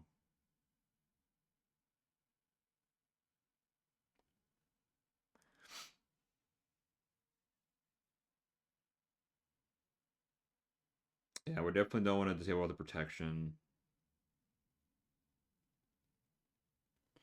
All right. Hey, Ben Ruger, how you doing, man? Good to see you. Agree, go ahead and make this change.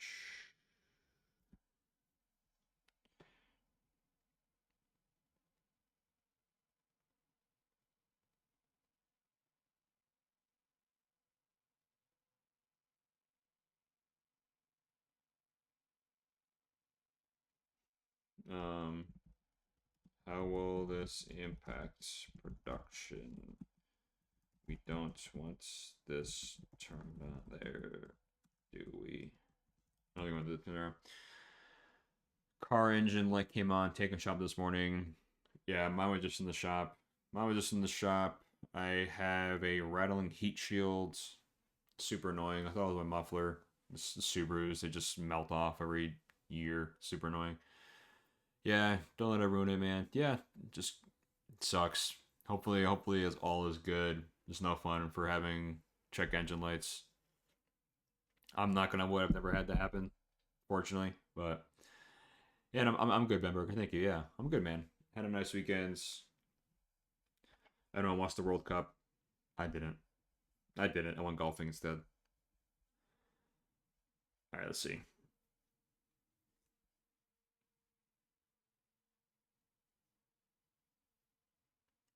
It was good, man. Really good weekend. Killback, really good. Yeah, went golfing, hung out, relaxed a little bit.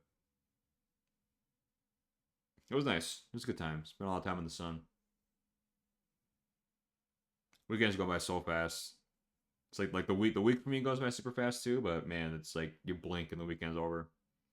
Especially in the summertime. Just always doing stuff. All right, let's see. Call the drain.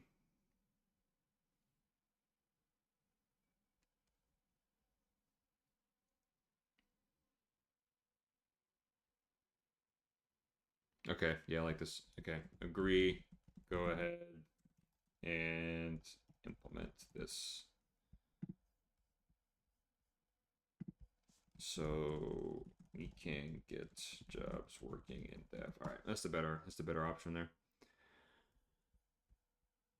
Let's see. I play golf. Yes, I do play golf. My handicap is like 30, Nick. I'm terrible. I'm terrible. I'm so bad. Um, yeah, I bogey golf is good for me. I'm not here. I'll show you. Uh, I'm trying to figure out. So I played a par three course. I played a par three course, and I got on. This is a really tough putting par three course, dude. All right, we got to figure out how to get around it someday. Then, um, there's a par three course. It's challenging. It's a challenging par three course. I would get on the green, in two irons, right? So like iron off the tee, wedge in typically. I'm still not sticking greens. I'm not that good. But dude, my putting was atrocious. Par three courses, I was getting five and sixes because I was 3 and 4 putting. So that's the level of golf I'm at right now. Typically for me with golfing, it's like I'm lucky if I have one of the three areas good, and for me, like off the tee, I was good, and chipping I was okay. But I was not reading my greens right, and so every time I would chip the ball, onto the green, it would roll off because I was putting way too much gas on it. I could not get that down. I was embarrassed. I was missing like, you know, 4 foot putts. I was like, what is happening? But I ended up getting a birdie on the last hole, and I was pretty. I'll put a picture in a second because I'm pretty excited about it. Putting is hard, man. Putting is like just so frustrating. Freedom Dow made a game in 24 hours. Full access, you bet. You bet. I'm liking Codex a lot, man. I'm looking Codex a lot. I've been using it for a long time here, probably since April. I love it. I absolutely love it. Freedom Dow, if you got a game, man, drop a link. Happy to take a look, dude. Yeah, we got full access. We've been doing it for a little while. Here, hold on. Let me see if I can find this picture. dude, I you know, I haven't been golfing that long either. I don't golf as often as I want. Here, I'm gonna show you this picture. All right, show you. So this is a par three. This was a par three. Maybe like 100 yards. But off the tee, I was this close to a hole in one. I was that close to my first hole in one ever. I've never got a hole in one. I was that close, which is maybe can't tell from the picture. That's maybe like 4 feet ish, maybe 3 to 4 feet. And we just played the front nine. Ah, dang it. Wait for the ass to be over. Wait for the ass to be over, then I'll tell you, Nick Martin.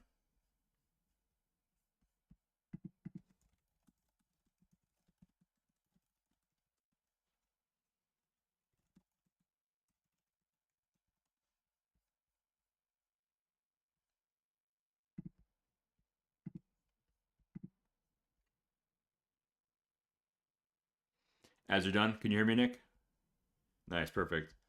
All right, well, let me get this going first, quick. All right, I'll review that in a second. But yeah, this was for my birdie putt. I was this close to a hole in one. This close to a hole in one. Like, I've never gotten a hole in one. Have you, Nick? Curious. Dude, I was like, it was the last shot. I'm like, all right, whatever. Like, this is like the shot I really didn't think much about. Was playing kind of crappy. Just hit a triple bogey in the hole before from 4 putting. I was just over it. Wedge in about 100 yards. You have one. Nice, dude. I just remember watching this and like sometimes the greens are deceiving and like when the ball rolls to the back of the green, you kind of can't tell how far the ball actually is to the hole. So I just figured out like this probably roll off the back of the green and whatever. And then I was like, wait a minute, that's actually super close. And like it kept going too. Yeah, I was pretty happy about this birdie putt. And then my wife ended up getting a par putt on this too. So it was a good way to end the round of the day of golf. Yeah, it was fun. I still have like I still have my starter set.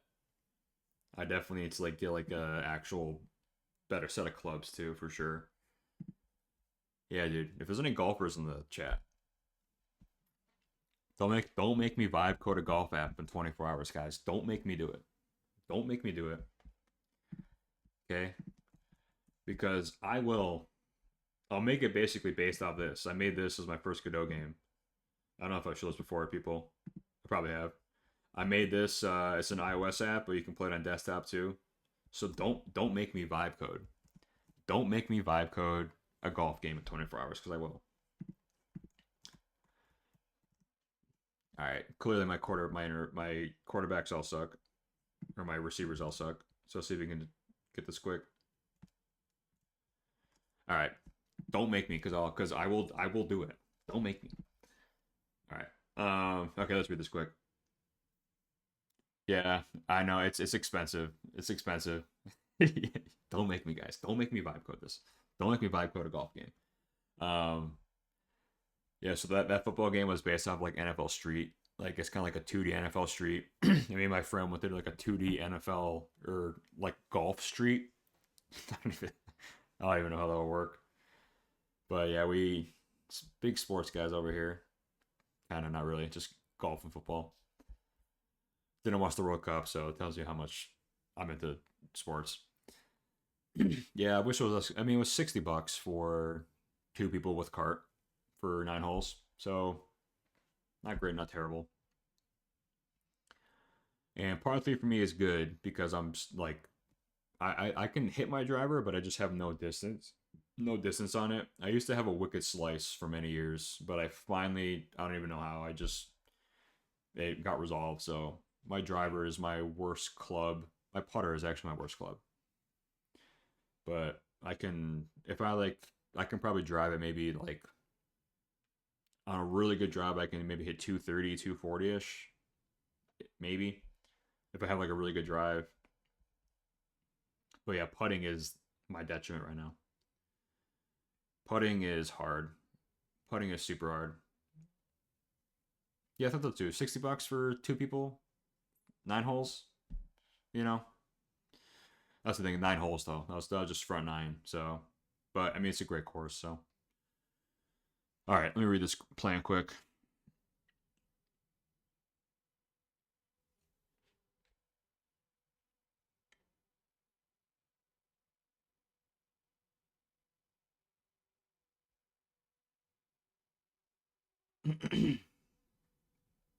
Okay, so let's see. So, okay, so we got reviewer, submitter, review types. Okay, cool. All right, so we're gonna get login going. Gonna get login going for pep reviews. Yeah, during the summer it's cheap because it's 1,000 degrees at least at 5 a.m. Yeah, the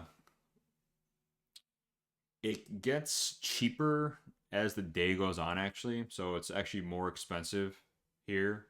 Like if we booked it like before noon, it was $40 per person. If you book it in the afternoon, it's $30 per person. Eastern Arizona, yeah, it's pretty hot here too, but probably not as hot as Arizona. Um, I've noticed too, like some places you can like book a tea time up until like 8:12 p.m.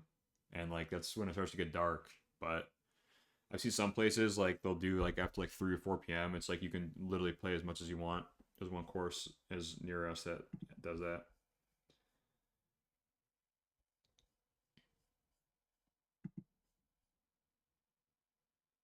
Okay,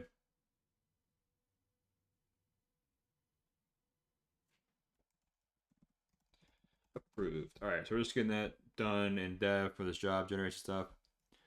Pouring here at 4 a.m. today. It's actually pretty sunny here today. It rained a lot over the weekends. Okay, so tiny music should be fixed.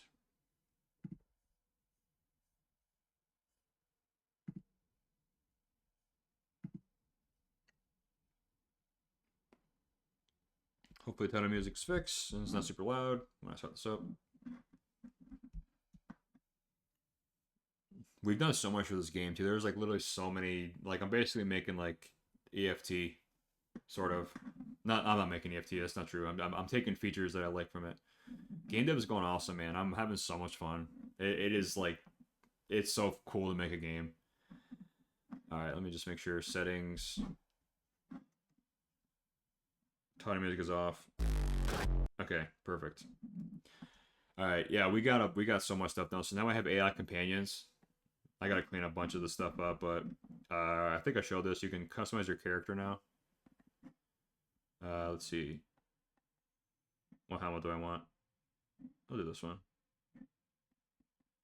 This is for my main character. Like that one. Do a beard. What beard do we want? Is that one most like me? I think that's most like me. Face gear, I'm good. Colorway. Let's see. Hair. Okay, so that's me. Then we got a squad, and we can configure our squad too to look like people. So we got like one little sniper dude. Let's see who else do we want. Make this guy. Let's see. We'll do.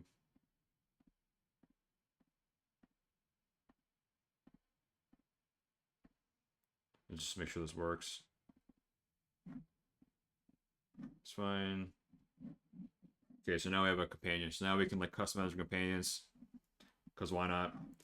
Like my idea with this game is like it has to work really well single player first. Has to work really well with single player. We can set loadouts for each one of our squad members too. So you know you can like set what you want them to load out with. We have traders. We have an economy system, so you can buy stuff from a single trader right now. You can buy a couple things. We have a level link system. Basically, like if you kill enemies or extract successfully, you get that. So let's see. Let's see. Let's also let's do this a playthrough, shall we? Haven't done this in a minute. All right, so we got to get. Speaking of, I want to do like an auto equipped and auto-equipped. Next, looks good. Merge to main and push main. Let's get a quick playthrough going though, just show you where I'm at, because we've done a lot. We need some meds. We have bleeding. You can get shot and bleed. Get some bandages going too. Inventory system needs a ton of work. Like, this looks like crap. Like, the game looks terrible, but the functionality is there. So, all right, got the 4v4 skirmish. God damn it, I'm hit. Oh shit! This guy was guessing from behind here. I'll just show you the extraction basically. The idea is like it's supposed to be like a, you know, pretty hardcore, like the fog is really hard to see anything, but gotta make it actually able to see more things. Reloading and sprinting, the animation still doesn't work quite right there. But it's starting to look better. You know, like actually like walking around looks better.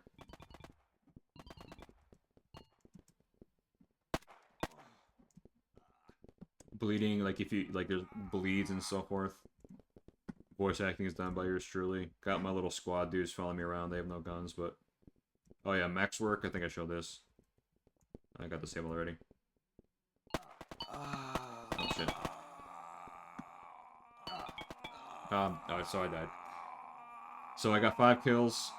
Got 500 XP. Lost all my stuff. You know, so I kind of... The game sort of evolved a little bit over time. I do still want to do like the 64 versus 64, but for right now, just to get the mechanics going, I'm doing like the 4v4. And they'll both be single life game modes, I think. And then if you do side quests and stuff, then you get additional lives and stuff. But yeah, I don't know. It's having a ton of fun doing this. And it's like, this is crazy. Like, I've worked in this for all of 2 weeks, and it's like I sort of have like a base game here. Let me just make sure the extraction still works. Do a quick play test. Hang on, let me make sure this is still going. It's still going. Let me make sure. So if we do, I gotta also like merge a lot of these title screens here. They don't really make a lot of sense right now. I don't have enough money. I have no money. I'm broke. I'm broke on my own game. Yeah, so I would need to buy an AK at that point.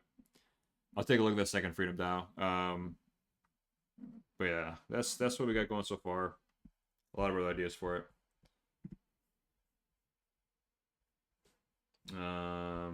Okay, so that's we'll give myself $10,000 next to start. Okay, Freedom DAO. I'm grabbing some screenshots for Twitter. First shot at Godot, really impressed. I used Flutter Dart for an LLM, then Godot at the end. It's a guessing game where the AI LLM emulates chess Selbebs and plays with an encrypted memory, kind of a boilerplate. Wanted to see if Dart would flow and build with Godot. Opens up almost unlimited doors for Edge LLM games. First shot at Godot. I built that Gridiron Rumble in Godot, and the only reason I reached for Unity is just because like there was like a native MCP server. Hold on, the stupid streams keeps dying. Start my server for streaming. I gotta get this hosted somewhere. This is driving me nuts. But I use Unity because it had like the native MCP server. I know Godot, you can probably roll your own. They probably have some level of that. I like Godot, I like Unity. I just figured let me try Unity. I also, I know Godot and Unity both have like their app store and stuff. So I was looking at all that. Let's with Unity. I'm enjoying Unity so far. I really am. It's working well for me. All right, there we go. Overlay's back. Let me take a look at this Freedom now. Building on Linux, Mac, Windows, iOS, Android. Nice. Oh, nice, dude. Is there, if you have a link I can play, I'd like to take a look. That'd be cool. Nice, dude. Here, man, I'll pop you a follow. Pop you a follow, dude. If you're on X, you should get on there if you're not on X. Probably follow, man. Thanks for sharing. Let's see. Okay, let's push successfully. Give me 2 start in the game. I keep running out of money. I'm a broke. All right, let's get that going. We're doing authentication for pep reviews. Yeah, man, absolutely. Yeah, dude, it's funny. I got to do mobile first soon too because I'm at the point where like if I'm on the go, I want to be able to test like features on my phone and stuff. Yeah, my idea is I want that to be cross-platform as well. Multiplayer stuff is going to be really hard to do cross-platform. I don't think I'm gonna be able to do that, but yeah, like I'm building a single player first anyway. Like my thought with most games is like I don't know. Again, this is my take on games and stuff, right? Like the game has to be fun enough to play like single player, like on your own, like with AI, and then think about multiplayer. That's I don't know. Maybe that's a controversial take, whatever. But like for this kind of game, at least, like I think of all my time I've played Escape from Tarkov. Like yeah, the play interactions are fun and interesting, and like blah blah they appeal to the game, but the game should be good enough on its own, just on single player, like for anything. Um, and could I immediately reach for multiplayer? Sure, I could, right? But I'm building mechanics, and then I slap a multiplayer on top of that. And now I got to worry about game state and syncing all that. Like, I'd rather get this working really well single player, and then I'll do multiplayer next. But I may never do multiplayer, but I want to. I definitely want to. But I don't know. The game has to work well enough and be good enough in single player mode.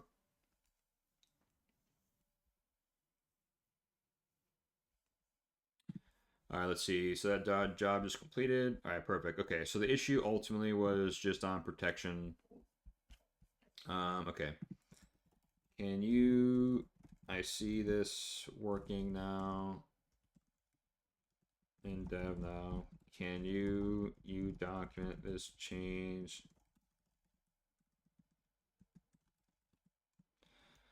In the docs for this, and then you can merge dev to main. Freedom Doll. I was also building multiplayer, but I deleted all the lines yesterday. I was going to use an IPFS blockchain for sync peers, but I need a custom crypto and lots of crazy brand new innovations. I don't know anything about crypto. That's something I missed the train on. I missed the boat on. Like I own some crypto and stuff, but yeah, blockchain dev I think is cool and interesting, but I know nothing about it. I know a lot of people that were in that space and were hyper successful. But yeah, I never got on board for some reason, but I'm definitely not missing the train when it comes to AI. So, all right. Oh, sorry. I think I meant like crypto stuff. Sorry. Oh, I'm sorry. Yeah, cosmic cryptography stuff. Gotcha. Yeah, dude. Yeah. Freedom. Once you have like a demo or something, dude, happy to show it. Happy to pull it up, man. Let me know once you have something going. I can try. Dr. Cody. People tend to overscale multiplayer games, then get burned on dev costs. Yes, exactly. Exactly. It's funny. Like all the lessons I've learned building apps quickly with like AI. Like I'm taking to both the SaaS apps and game dev and Mac apps and iOS apps. Like I just keep it simple, stupid. I think you said that earlier, Nick. Keep it simple, stupid. Keep it simple, stupid. I actually, someone I know said this too. I kind of like this one better. Keep it stupid, simple. Well, I guess it's the same thing. Same thing, just like a changing of the words. But yeah, like make the app like assume I'm an idiot. Assume everyone using your app is an idiot. If you assume those things, you'll be fine. But assume anyone using anything for the first time, they have limited time, limited experience. You gotta just make everything so simple to use. Freedom Down, thanks so much should be coming out. I have another app that's downloadable as an LM. Nice, dude. Yeah, anytime you guys have to share, man, feel free. Feel free. And if I get pep reviews up in time, I'll give you a full customized screen chart video, and I'll take a look at it for you. I'm feeling pretty good about this pep reviews thing. I really do think hopefully this will provide some value for people, and just just a way to vet like all the people and all that good stuff. So yeah, I think pep reviews will work well.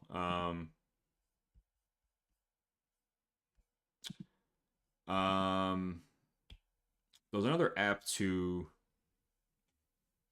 I'm kind of trying to figure out some consulting stuff too, and I'm not really shared stuff there too, but you might start seeing a little bit on the stream too. Basically, like my thought is like small business whatever in the area. Most of them are probably spending like $150 to $200 per month on like I don't know facilitating some service, whether it's like some payment or whatever. My thought is like just make like a boilerplated like template app for them, and then I can just like kind of resurface that for other like service industries and whatnot, and I do it for free to start.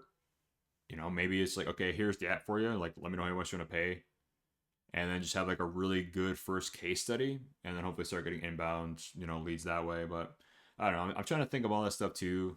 I've been kind of back and forth and like doing the small business stuff, but like and like obviously like we're still doing launch like that is the priority here. But I even think of like try launch could be used for small businesses even at some point. Like I have a social media calendar, help me fill it up.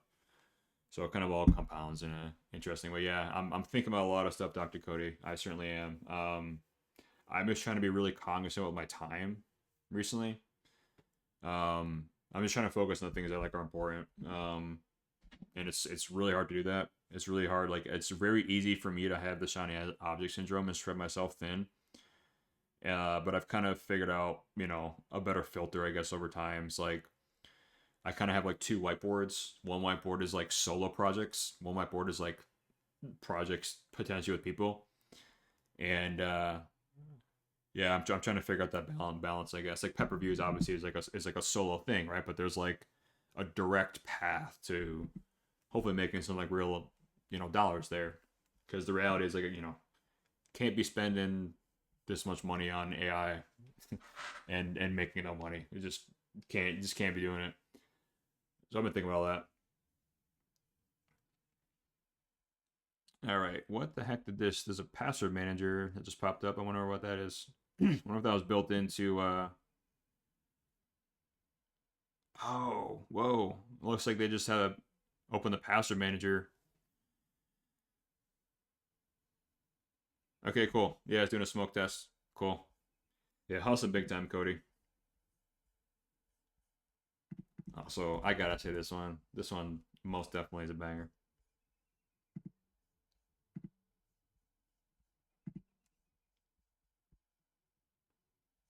Broke boy bailout applied. Yeah.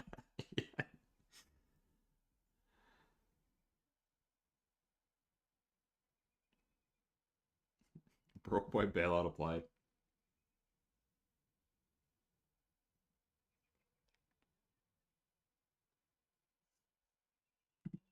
All right, let's see. Do we have money? Do we have more money?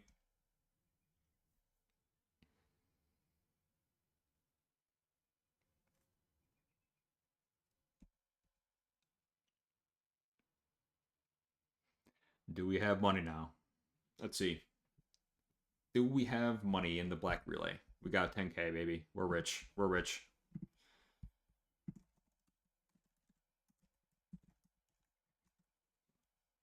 Merge changes to main and push main.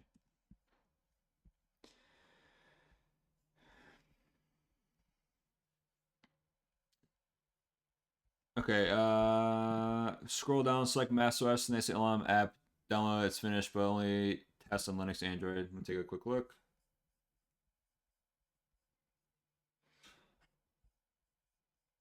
Gotcha.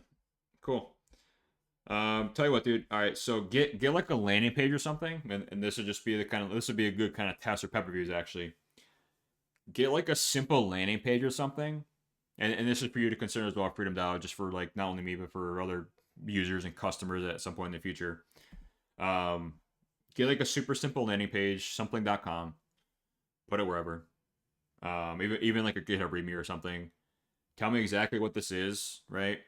Tell me exactly what it does. I know you just showed me, like you even described it here, but make that super clear and obvious. Because the reality is, if like obviously like I know what this is, but you got to make this super clear what people does. Because when I download this, it's like, oh, what is this, right? And I'm sure if I go to your code here, it'll tell me, right?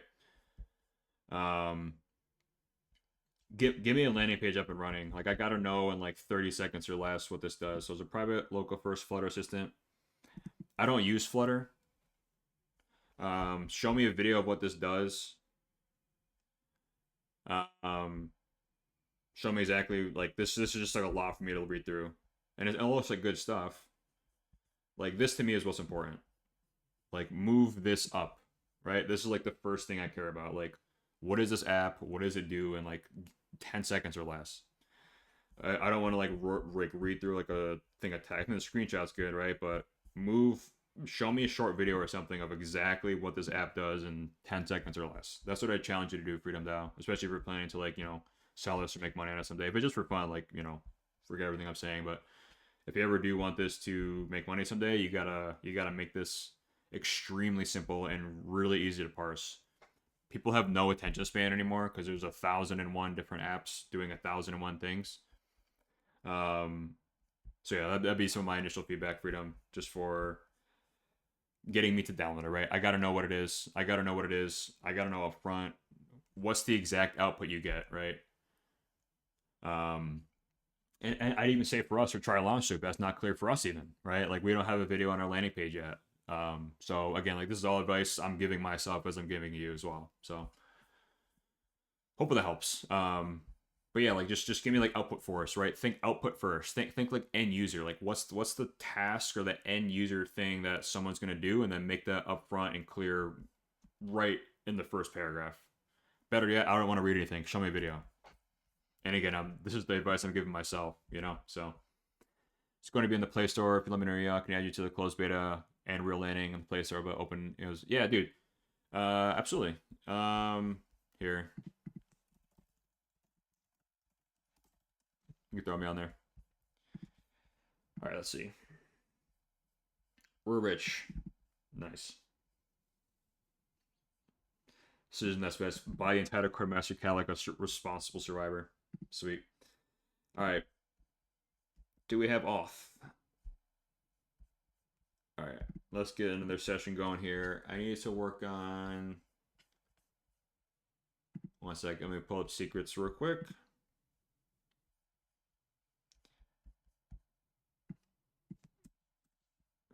Let's see. I'm just getting the next feature for this.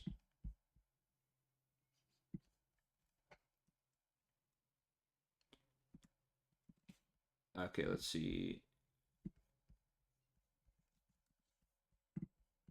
All right, I'm just getting this next one going for Black Relay.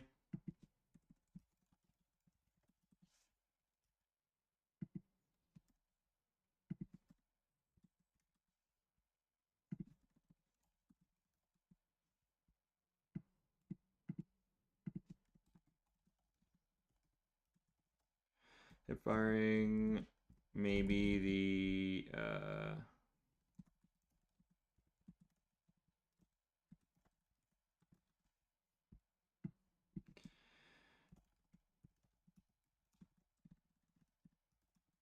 it retains the more accurate close plus.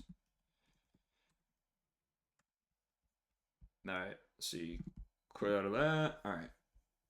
Sorry, I have like Apple Notes and stuff going. I have like 1,000 Apple Notes, and I also often have my features in there between that and linear.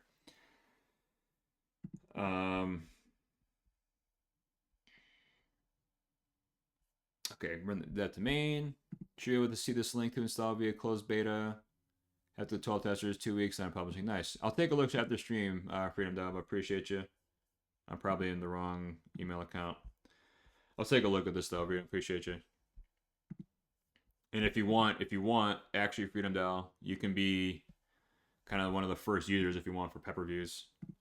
I'll do this one for free for you as long as you give me a testimonial, if that's a fair trade. That's kind of what I'm doing for this first set too. Just as if you write me a quick testimonial, I'll do it for free for the first few. That's a Twitch chat exclusive. All right, let's see. No, it's I'm on the different account. I'm on a different account. I'll take a look at this off stream though, Freedom Down. But I appreciate you sharing. No, so I'm on a different email there. That's why I wasn't showing. That might be it too though. All right, hang on, let me a second. I gotta log in here. Local 3000. Local 3000. Oops. Ah, come on. All right, let's see. So you can be the first user, Freedom. Ready? All right, hold on. Let me just make sure this works first locally.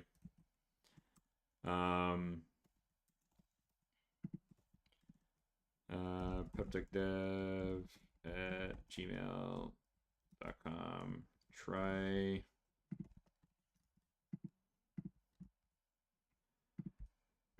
Let's see. Landing page.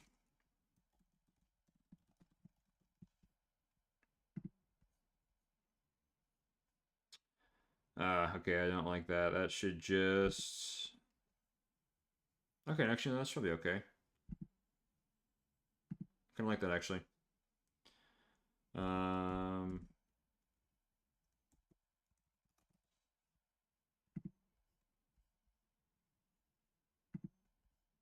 Okay, that's pretty slick. That's pretty slick. View my reviews. That's pretty slick. I kind of like that. I kind of like it a lot. Okay, so now I gotta sign in as my admin.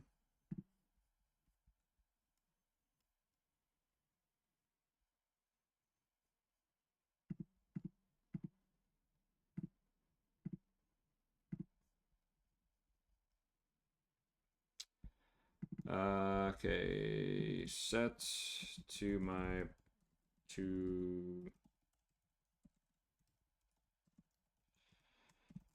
gmail.com. I am using peptechdev@gmail.com as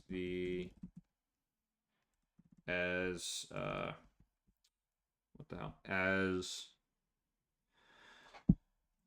my submitter.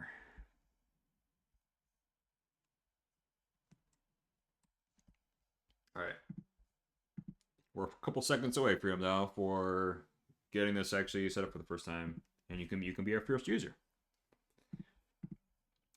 I'll figure out a way to do like a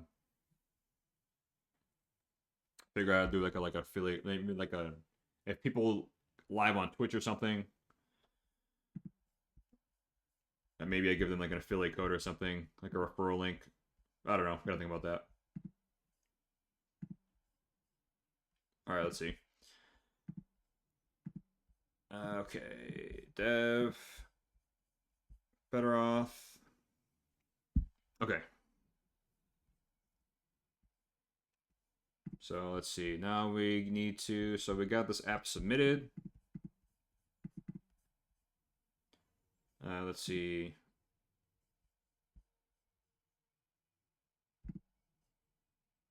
All right, that's not quite working. Submit another app, brings you back here for some reason.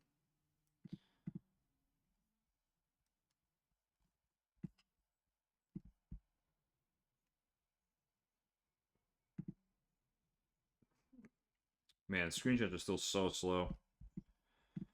Submitting an app from the signed in view opens.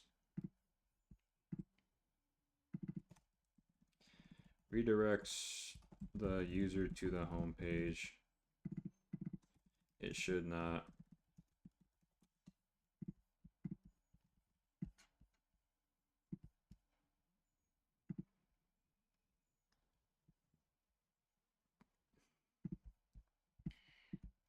We also need a slightly different well, in app, so it's more clear to. All right, so work on that. Let's see. Let's take a look at this.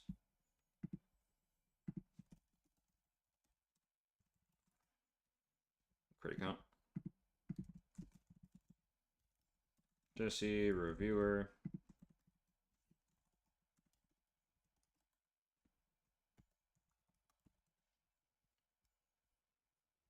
Sweet. Review queue. All right. So we got going for this. Perfect. Perfect. Perfect. Perfect. All right.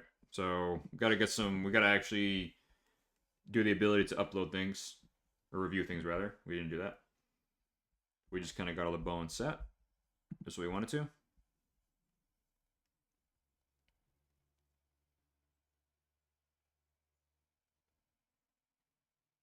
It just read only. So yeah, we just read all the submissions. So we gotta actually make it meaningful now. But it works. We see all the things that are submitted. And this took all of an hour. So just got to get this working a little better. And then I got to make it so that the reviewer can actually submit feedback. I just did a read-only to start. Looking pretty good so far, though.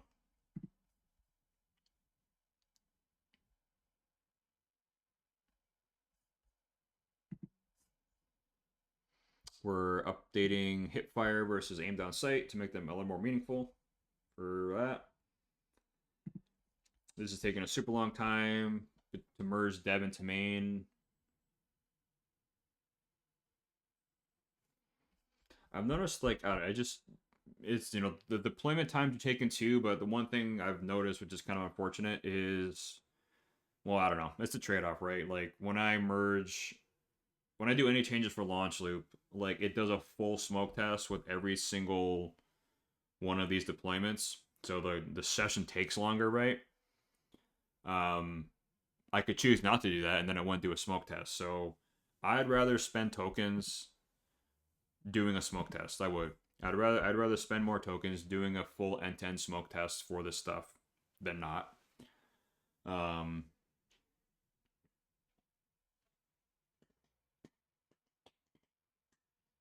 So I'm happy with that. I'm happy with that. That's fine. So if it takes longer for the stream, that's just how it is. You know, I could use this stuff on the right sidebar, commit and push, whatever, and just like push it up, but I like having the end-to-end smoke test every time. Do I have to every time? No. But once you have a production app, I kind of like that idea.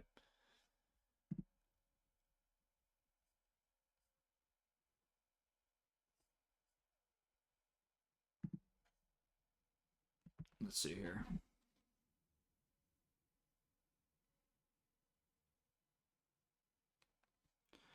All right.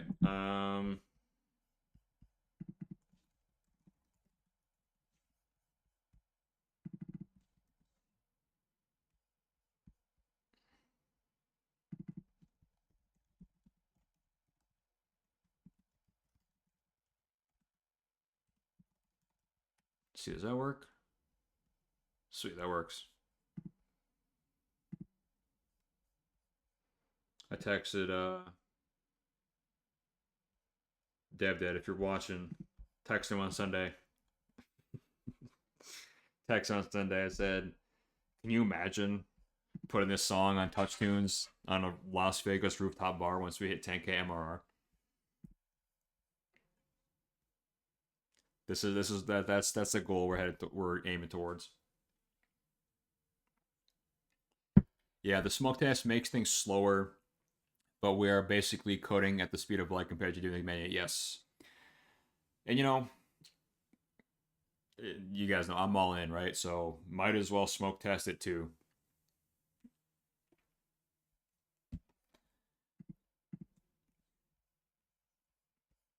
All right, still doing this better off stuff. Still doing better off. Or I'm sorry, we're still doing a change for this modal not working correctly. We're getting Hipfire adjusted in Black Relay. And we are merging dev to main for try launch loop. And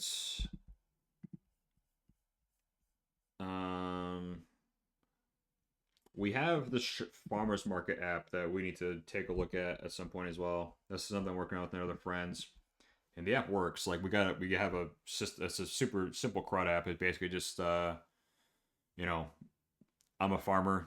I'm gonna make my crops. I'm gonna be at this farmers market on this weekends. People can kind of like check out in advance. So the app is like working too. Just have to kind of get that a little further along. Yeah, exactly. Helpful Dan. And if it catches something, it has the context to fix it easy rather than have to figure it out. Exactly. Yep, exactly. That's my thought too.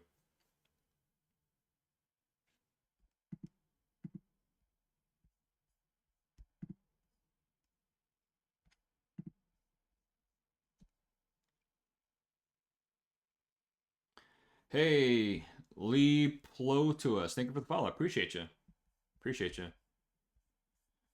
All right, let's see. All right, so everything should be all set.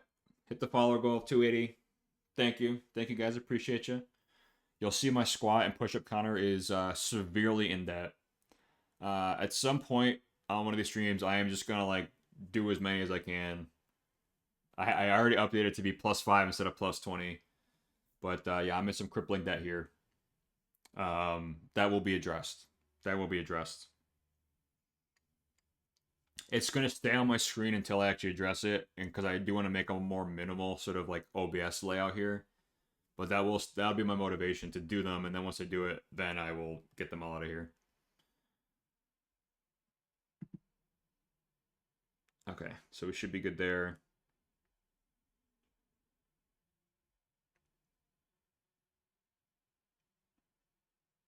Okay, perfect. Is the docs PR merged as well? Or dev and main 1-to-1 and up to date. I meant to push this doc thing to main as well. I thought I would have done so here, but I did not.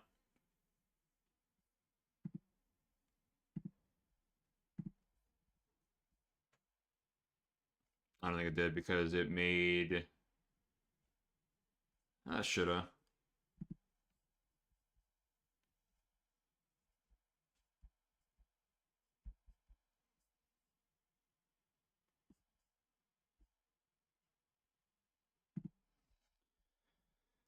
All right, we're good, baby. All right, let's go. All right, let's see. Secret screen gotta pull up because we were doing thing at Apple Notes like a maniac because I haven't put them in linear yet.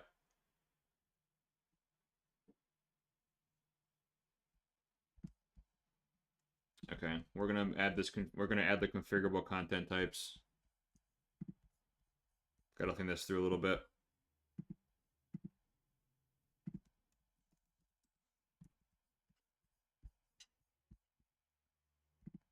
All right. Bumping overlay. Okay, so the next feature we're doing, we have the ability to generate posts here. And kind of by default, we decided on feature highlight, product app highlights, and engagement highlights. We want to be able to give the user the ability to define their own kind of content categories if they would like. And then basically have this like dynamically configurable to whatever the user wants to, whatever they care about posting. We think that these are 3 good ones, but someone may not care about any of these, right? So we're gonna think about that. Let me just take a quick peek, and I think there might be some other lightweight ones we can do first.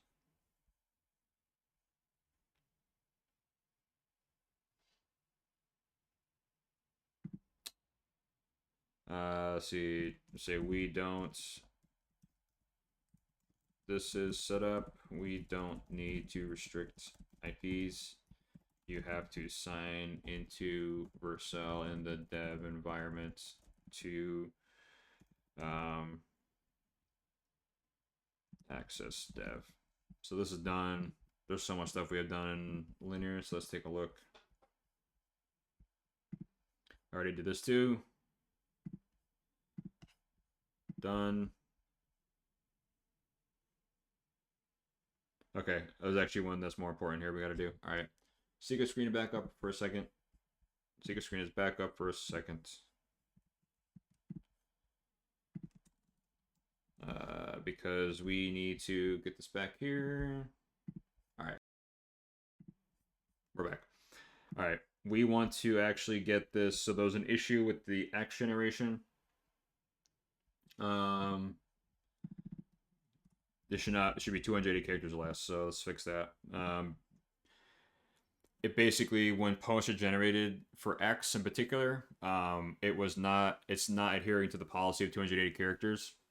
Now, we could probably detect if the user account was premium or not. Maybe I'll think about that here. If there's an easy check for that, we'll do that. If not, then we'll just make it 280. So when posts are generated,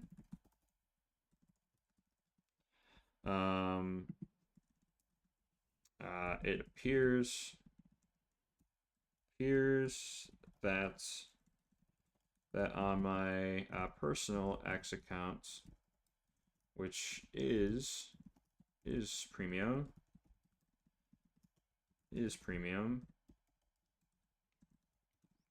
I'm able to post above 208 characters.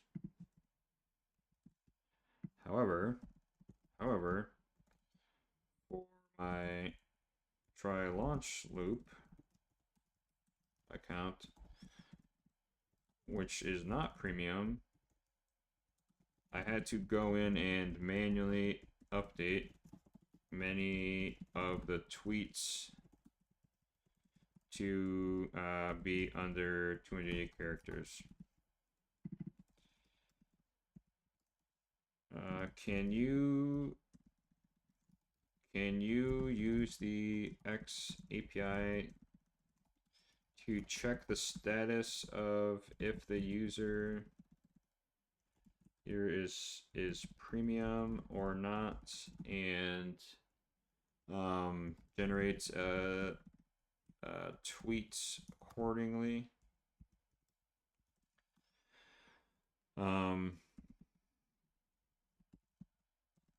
With the correct character counts. All right, that was an important one. I keep forgetting to use the linear ship we have. I should really start doing that more. But whatever. Okay, so this is in progress.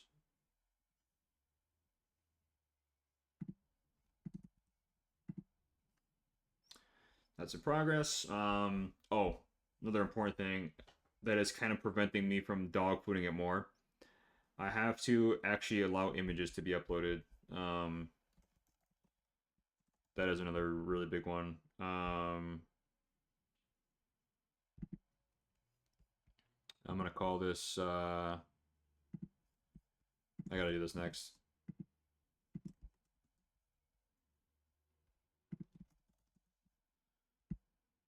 Allow ability to add images to the content library.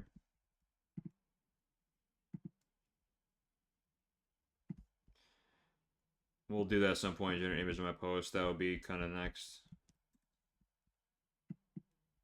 Generated when items are created using create post.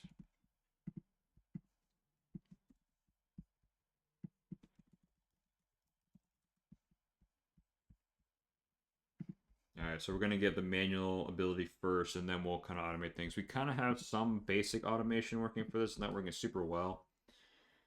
But basically you can choose X. We kind of have like templates that don't work super well, but you basically define like a bunch of like context and generation notes for this. This is just like, this is too much though. This is like initial. You can generate AI backgrounds. And the idea here is basically like we're trying to make this like a little bit better than image gen. And what happens a lot in image gen is like I'll generate an image and then like a couple words might need to be replaced. So the idea is like I just create like a static background with no text, and then the user can edit text as they need to, and then eventually get like kind of like a library templates and so forth. But so as long as you have credits, it should generate a basic background image for us. Yeah, so generate a basic background image for us. And now, you know, we can use this overlay, download this image. But the end state is basically we'd use this image in your post. But we kind of got to do it manually first, and then we'll automate it. I mean, I don't know. Not great, not terrible. But that's kind of the idea here. And then the user could also just say test, whatever. I can sort of have like a WYSIWYG for updating images. This is where I think that image gen will eventually go. I've got to think, like, you know, just like you would edit a post for, you know, like here's an email, like you can make your like last minute updates to it before it goes out in ChatGPT or Codex or whatever. I've got to think that they're already thinking about this as a feature in image gen. But I figured, you know, we'll build it into our app until they do that. So that's sort of the idea with this. You know, instead of having to create an image for your social, we'll just do it for you.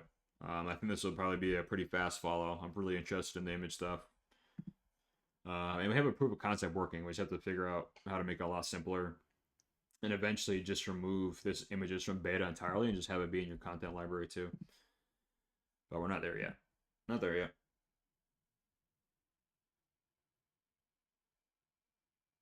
Holy smokes.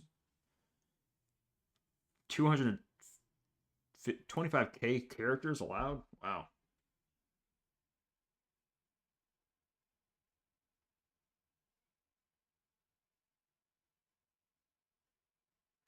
That's a good question. How long do we want? Probably people tweets are supposed to be short. Yeah, we're gonna prefer under 280.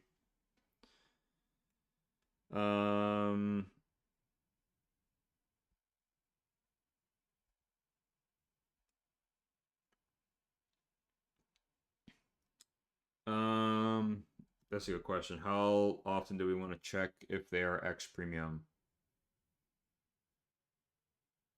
Every 24 hours, probably fine.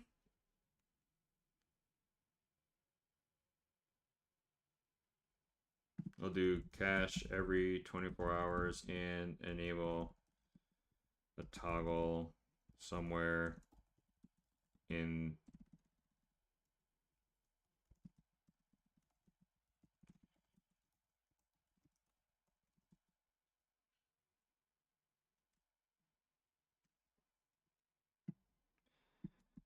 enable toggle on the apps.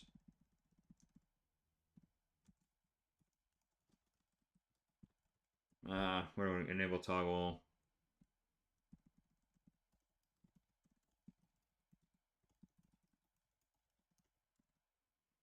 Check their X premium status.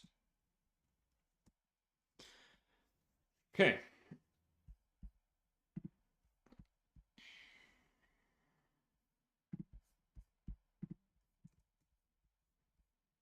Guess another app.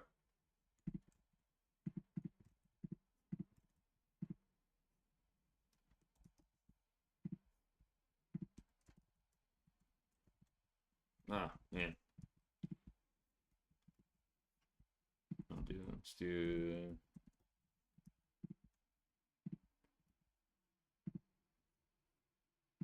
All right, we got reviews. Sweet. All right. So we got submissions, and we got read-only view. Perfect. Looking pretty good to me so far.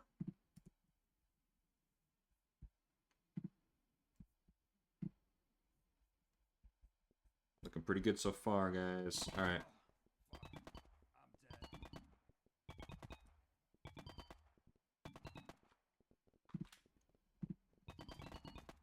Looks good.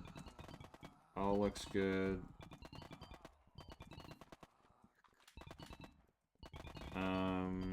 Commit and push. And set up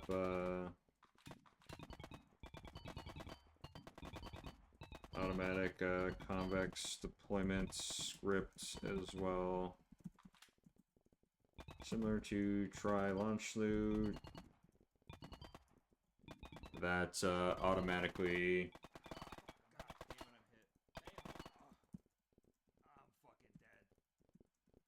convex changes. You can hear the shooting in the background. It's Unity playtesting my game.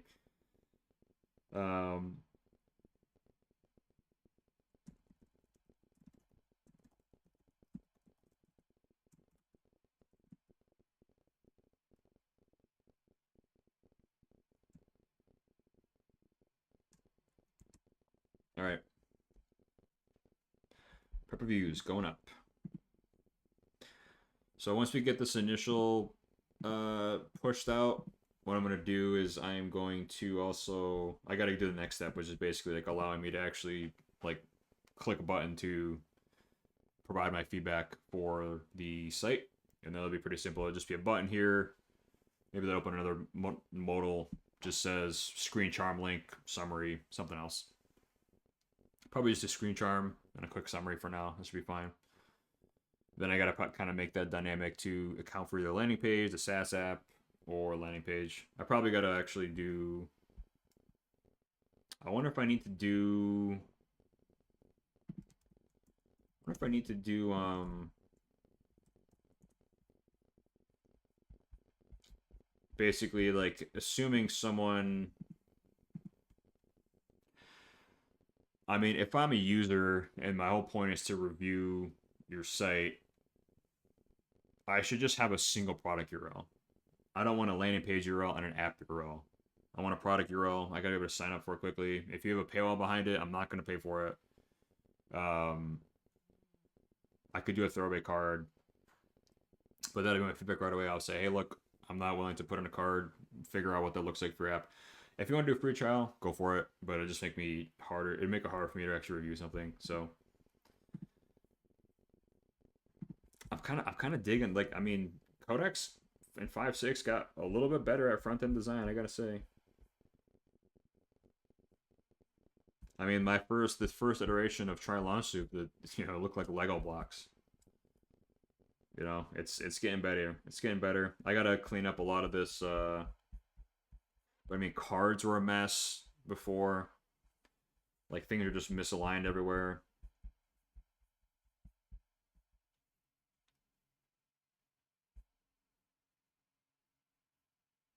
Instead of this, I'm gonna do like a little actual sample video or something, or just like a hey, here's who I am, whatever.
Let's see, so get that going.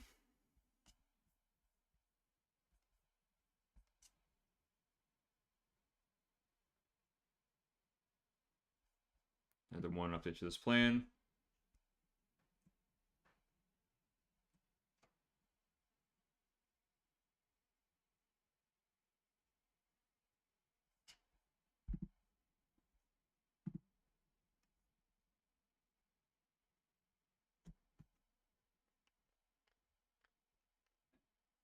All right, there we go.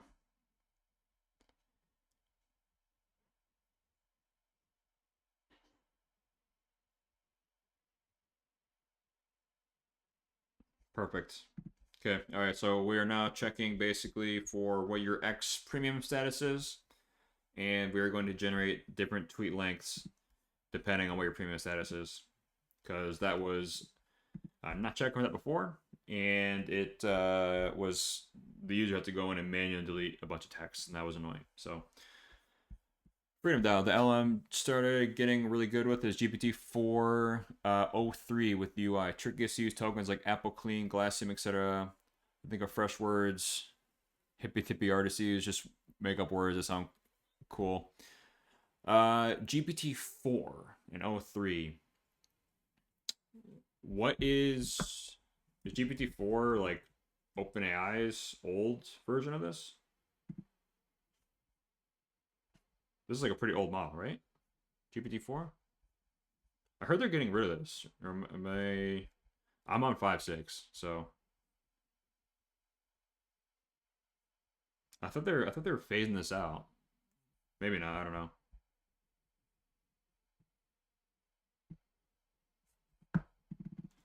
Is GPT-4 being discontinued?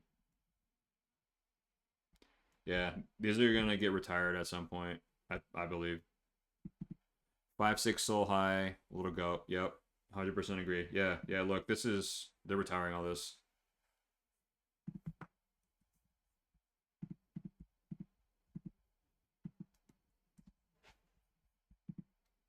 Yeah, it's just a heads up. Oh, this is already retired. Never mind. I retired. Old news. But yeah, the models move so fast. I don't even remember. I don't even remember honestly having remembering what the old models were like. They move so fast. I remember like when I was building Grid on Rumble, I was using Claude 4, whatever was before 4.6, and I made good progress on it, but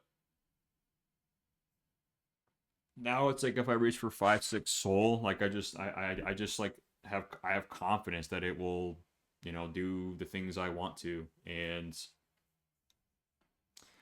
like I have like a ton of bugs like ball placement and like zooming in and zooming out with the ball and stuff. Like I player sprites, sprinting, animations, like all that stuff. Now I would just expect things to sort of one shot, which is crazy.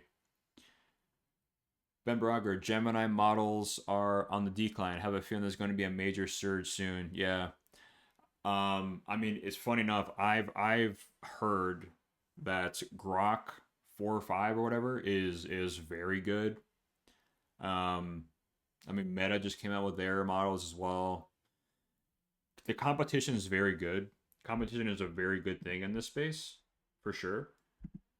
Um, it's just a matter of we have to just do so safely, I guess, and like the whole banning of Fable, 5.6, like they've done a lot as well in terms like I've seen just in 5.6, there's file deletions that were happening.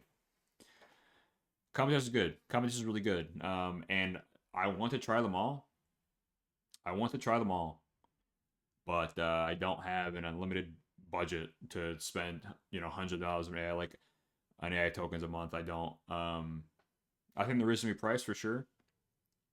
I heard 4 or 5 Grok is very good. But here's my ultimate problem though. My ultimate problem still is that Codex has so much utility that even if Grok 4.5 was like a pretty significantly better model, Codex would still be working too well for me to switch off. That's my switching pain for anything right now. The only one that kind of comes close is Claude, though I haven't used either. I haven't used Grok 4.5, so I really have no like real. Um, maybe Grok 4.5 also has like a cool codex thing. I'm not sure, but all right, give me a second. I'll catch up on this chat in a second. I gotta log in here.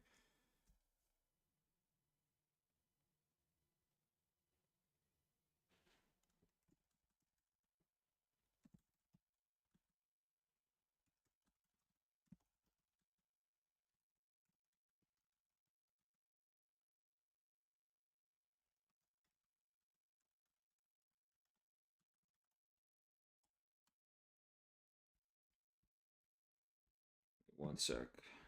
One sec, I'll catch up on chat. I just want to get these prompts. I'm trying to optimize my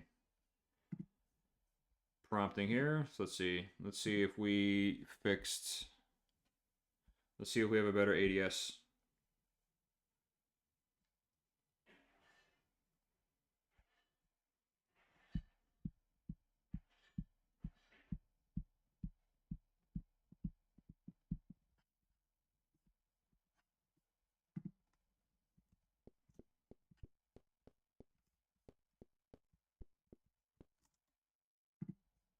Yeah, let me just get this going. I just want to make sure. Back to title. Squad. Loadout.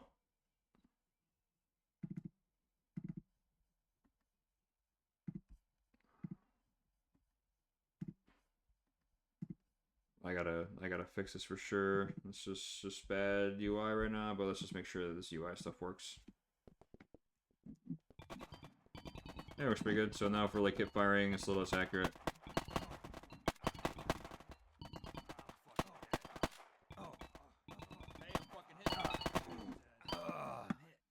Okay, that works.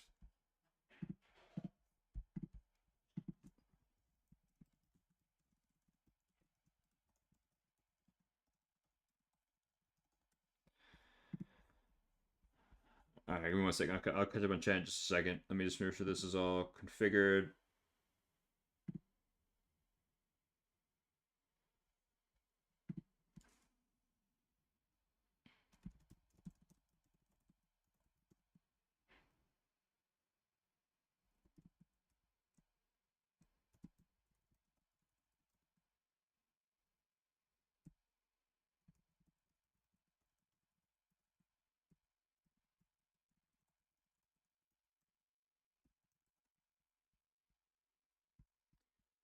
Alright,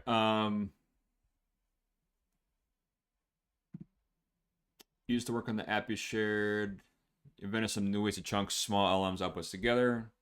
Facebook signed up for the API. They give free $20 US. Yeah, they're trying to do anything they can to get people using their models. Dr. Coda, I'm actively pricing out what I'm spending on subscriptions and stuff at the moment. It's pretty confronting. Yeah, I'm about to downgrade my Anthropic. Only these $2 I invented a boatload of stuff. I only spend like 27 a month. That's my max. Gonna spend all the tokens coding all day. Engineer prompts, yeah. You know, for me, I spend $200 a month on ChatGPT. You know, for all the utility I'm getting here. I think I'm going to downgrade Anthropic Claude code. I you know, Fable's good. Fable's really good, but again, for me, the utility right now is in Codex, and I want to use both, but you know, I have to be able to justify every dollar spent for this stuff, and I really I can't justify right now. You know, especially because of the tokens and how much usage I get from this. Yeah, yeah, contribute to open source. Yeah, yeah, it's cool. I sorry, I'm just looking at my schedule today. I gotta jump at like 8:30 ish today, so I got like 20 minutes. Um,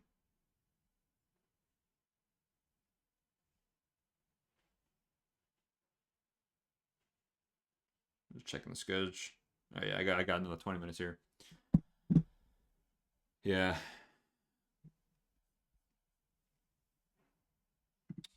And then Dr. Cody, I feel like I can absolutely justify every draft on the Codex. I agree, Dr. Cody. I agree 100%. I feel like I am getting every penny worth out of Codex in 5.6 right now, for sure, with the results I'm getting. He goes open source contributor since ChatGPT 23, so I get like, you know, good limits, yeah. No, that's cool. I do wish, I know there's a lot of controversy around them becoming kind of closed AI, whatever. I know there's like a boatload of controversy there. But Codex and 5.6, regardless, I mean, it's a good tool. It's a good model. I'm gonna keep using it.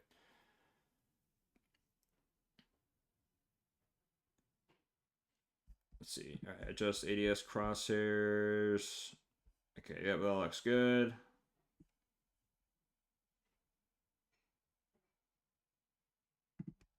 Okay, let's get the secret screen back up. Just want to take a look at what we want to work on next for Black Relay.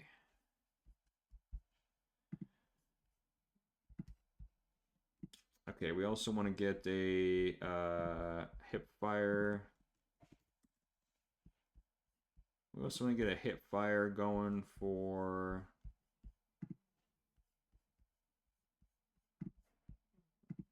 Mixamo. We use Mixamo for our animations. Let's log in there quick.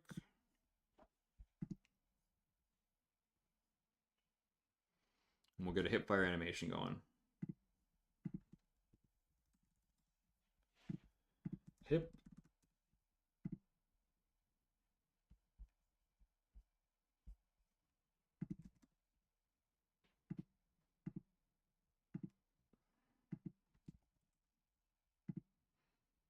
I don't think we have a hip fire actually. So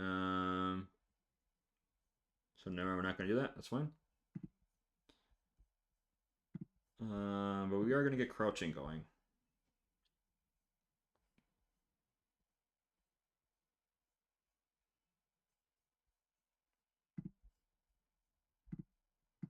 All right, let's see. New overlay. I would. Can you add the ability to crouch in the game with the C key? C. Is it C or left control? Let's do C for now. C for now. And see if High can do it. High's been pretty good. I really haven't needed to switch to anything other than High in a while, honestly. So High's been working pretty good for me. Elon Media's Grok build needs to get some API credits. I actually, funny enough, I responded to a tweet yesterday, and it was like it was an ad for Grok, and it was like the prompt was build me a 3D voxel game, and I was like, oh, I'm making a 3D voxel game, and it actually recommended a good voxel kind of SaaS, and so we'll see. Ultra 5.6, nice, yeah. High's been good enough for me now. It's Mo, first time chat. Thanks for being here, man. How are you? I'm currently building a fitness app via Cloud Code. How do I set up Supabase? Ask Cloud Code. Cloud Code will help you out. What I recommend doing, first and foremost, it's Mo, is the following. Here, I got Cloud open. I'll pull up a Cloud for you. Here's what I would do. Here's what I would do. Give me a second. First, you got to go to Supabase, make an account, etc. Hang on, let me sign in quick.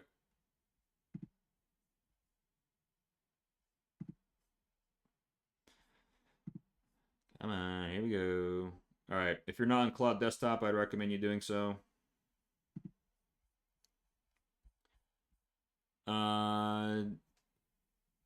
Say, here's what I would do. It's Mo, and this will get you set up. Okay, so go to, I think it's settings. I haven't used Cloud in a while, forgive me. There is a way to...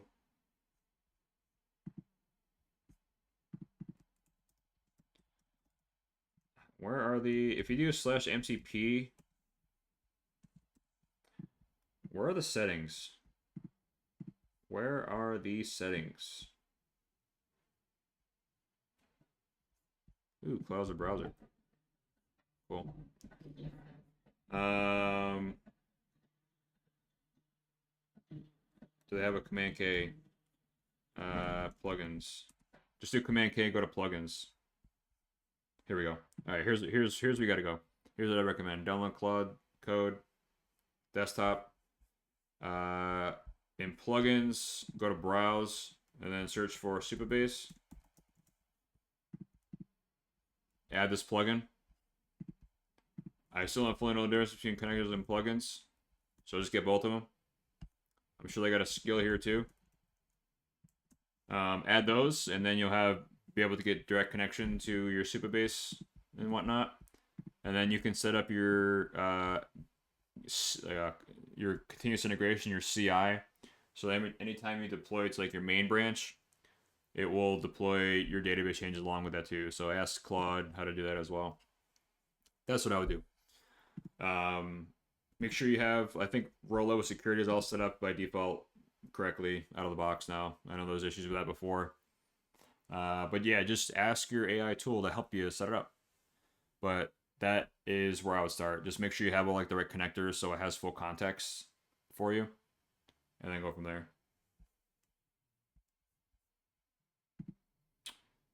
Let's see, full crouch.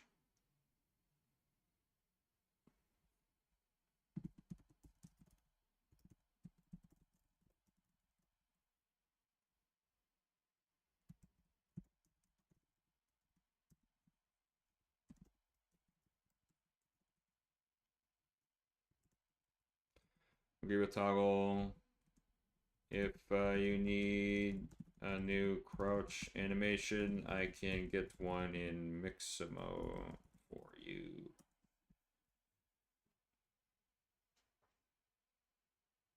But yeah, name of the game when it comes to AI, anything is context. Context, context, context.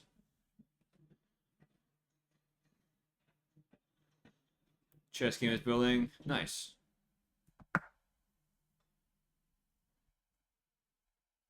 Name of the game is context. So just give your AI tools as much context as they can. MCP servers, plugins, connectors. In Claude, they're just all known as plugins and skills. So if you wanted to give a roll with codecs, you could type in Supabase, install it here.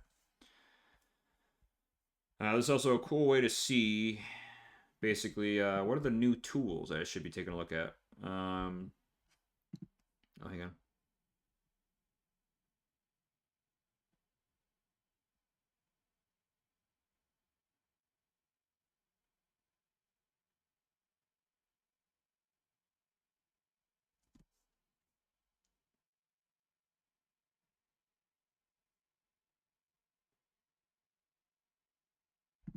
I don't see it's fine. But yeah, plugins is I should check here more often, honestly. But this is just a good place to see. You know, these are typically made by OpenAI, so anything you see here, like they create their own native connectors for and stuff.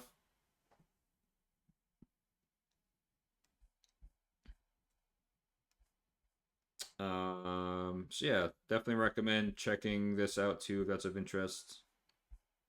One day, here's the vision, guys. Here's the vision. I only see two things for marketing here. Wouldn't it be sick to see loopy marketing here? That's the vision. That's the long-term thinking that we want. One day, I guarantee you, there will be a marketing header here, and it will have things in it. Oh, look at that! You can connect with Apple Music now. That's sick. That's actually wicked cool. Connect with Uber Eats. Hell yeah. Connect with DoorDash. Hell yeah. Like MCP for DoorDash. Let's go. Yeah, that's the grand vision. You have a type of marketing. Imagine typing in Loopy. Got Loop AI. So far, we just got Loop AI for AI restaurants. That's it so far. Imagine typing in Loopy and seeing us show up right here. That's the grand vision. DoorDash released their API. Everyone will be releasing their APIs. Every single company you know will be releasing their API and making CLI. Every single company you know, guaranteed. Just give it some time. They're either actively working on it right now or scrambling to do it for a long time. They've had an API for us for a long time. Yeah, every single company you know understands that's worth their weight, at least knows that people are going to be living in these AI tools and they have to make public APIs, they have to make CLI, they have to make good AI first experiences. So therefore, we need to also be in that boat, right? We have to be forward thinking in that sense. We have to understand that, yeah, like I don't want to click around and shit. I don't even want to use our app really, if I'm being honest with you. I just want to have it work, and generate posts for me. I should go into whatever I should be able to go into whatever project I'm working on and literally say, at Loopy, make posts for me. Like that's what you got. That's the level we got to be at someday. Visulas, hello. Maybe you know where I can find my cloud API. What cloud API? I started to make an API like 8 months ago. I was like, Tony, you gotta make an API. LOL, nice. Tony, give me an API. Tony, give me an API, huh? Perfect. Pepper views failed on Vercel, but it's okay. Okay, here's exactly why I have it do all the smoke test stuff, because it just tried to deploy to Vercel and it failed. Probably because it's out of order for the deployments. Tony, make me an API key, huh? I can't do accents. Then I think when the OpenClaw craze hit, they were finally like, okay, yeah. I mean, it's the AI craze.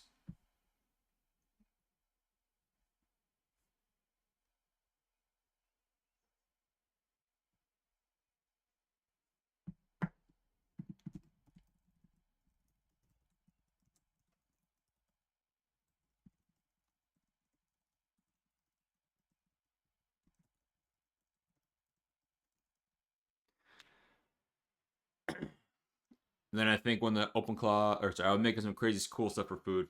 What'd you make, Freedom? Did you, what's the cool thing? I do DoorDash. What's the cool thing I do with DoorDash sort of want? I mean, they're already billing to the app. I want Mexican food now. you know, like, me want food now. It's like, okay, your order's coming up.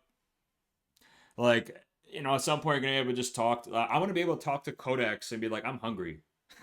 you know, that's the level. Where, like, I bet you if I go with DoorDash, I mean, we're probably not there yet, but they're probably getting there. Like, I'm literally gonna pull up a new chat. Be hungry and want food. Yummy DoorDash. like, I want Mexican food from DoorDash. Order me, please. Like, and then I'll get DoorDash on my fucking door. Like, I'm telling you, that's where we're coming soon. That's where we're coming soon, my friends. Just you wait. Just you wait. We're gonna be hyper connected through these AI tools with everything. If you disagree, let me know. But I think that's where we're going. Why wouldn't we? Otherwise, why would? Yeah, that's. I'm telling you, we're headed there. I have integrated cloud functionality into my system, and it requires a cloud API to work. Do you mean like Anthropic or like GPT? What do you mean by cloud API? Like, you gotta be more specific. Cloud API. There's like 100 cloud APIs. You mean cloud? Do you mean where you want to deploy your system, or where you want to deploy your app? Like, if you want to deploy it somewhere, I use Vercel and Convex. You want to see one that's coming soon? Oh yeah, that'd be. Hey, yeah, Nick still here? Cloud API, yeah, Cloudflare maybe. Yeah, I'm Visless. You got to give us a little more clarity. I think we're getting close. Getting close.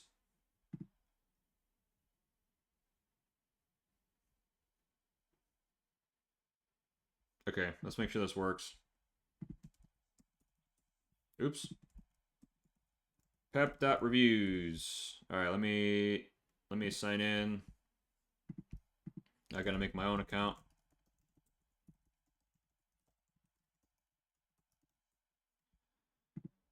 Let's see. Save.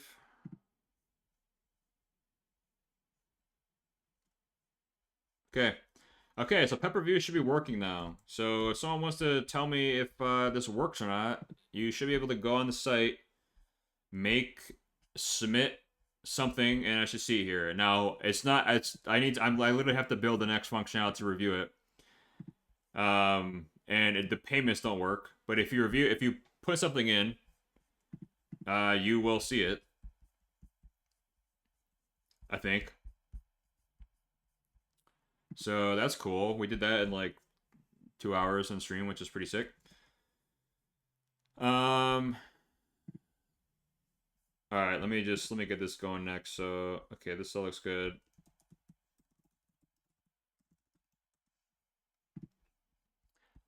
Okay, next I have to actually be able to get a review done. So now we need the ability to actually give you some feedback. So, okay.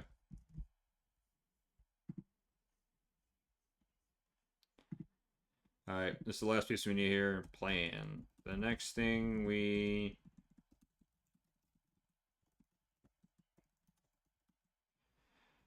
review the app as the reviewer. Reviewer, oh my god, reviewer. Enable that functionality. I will give them a screen charm URL and a summary for their review.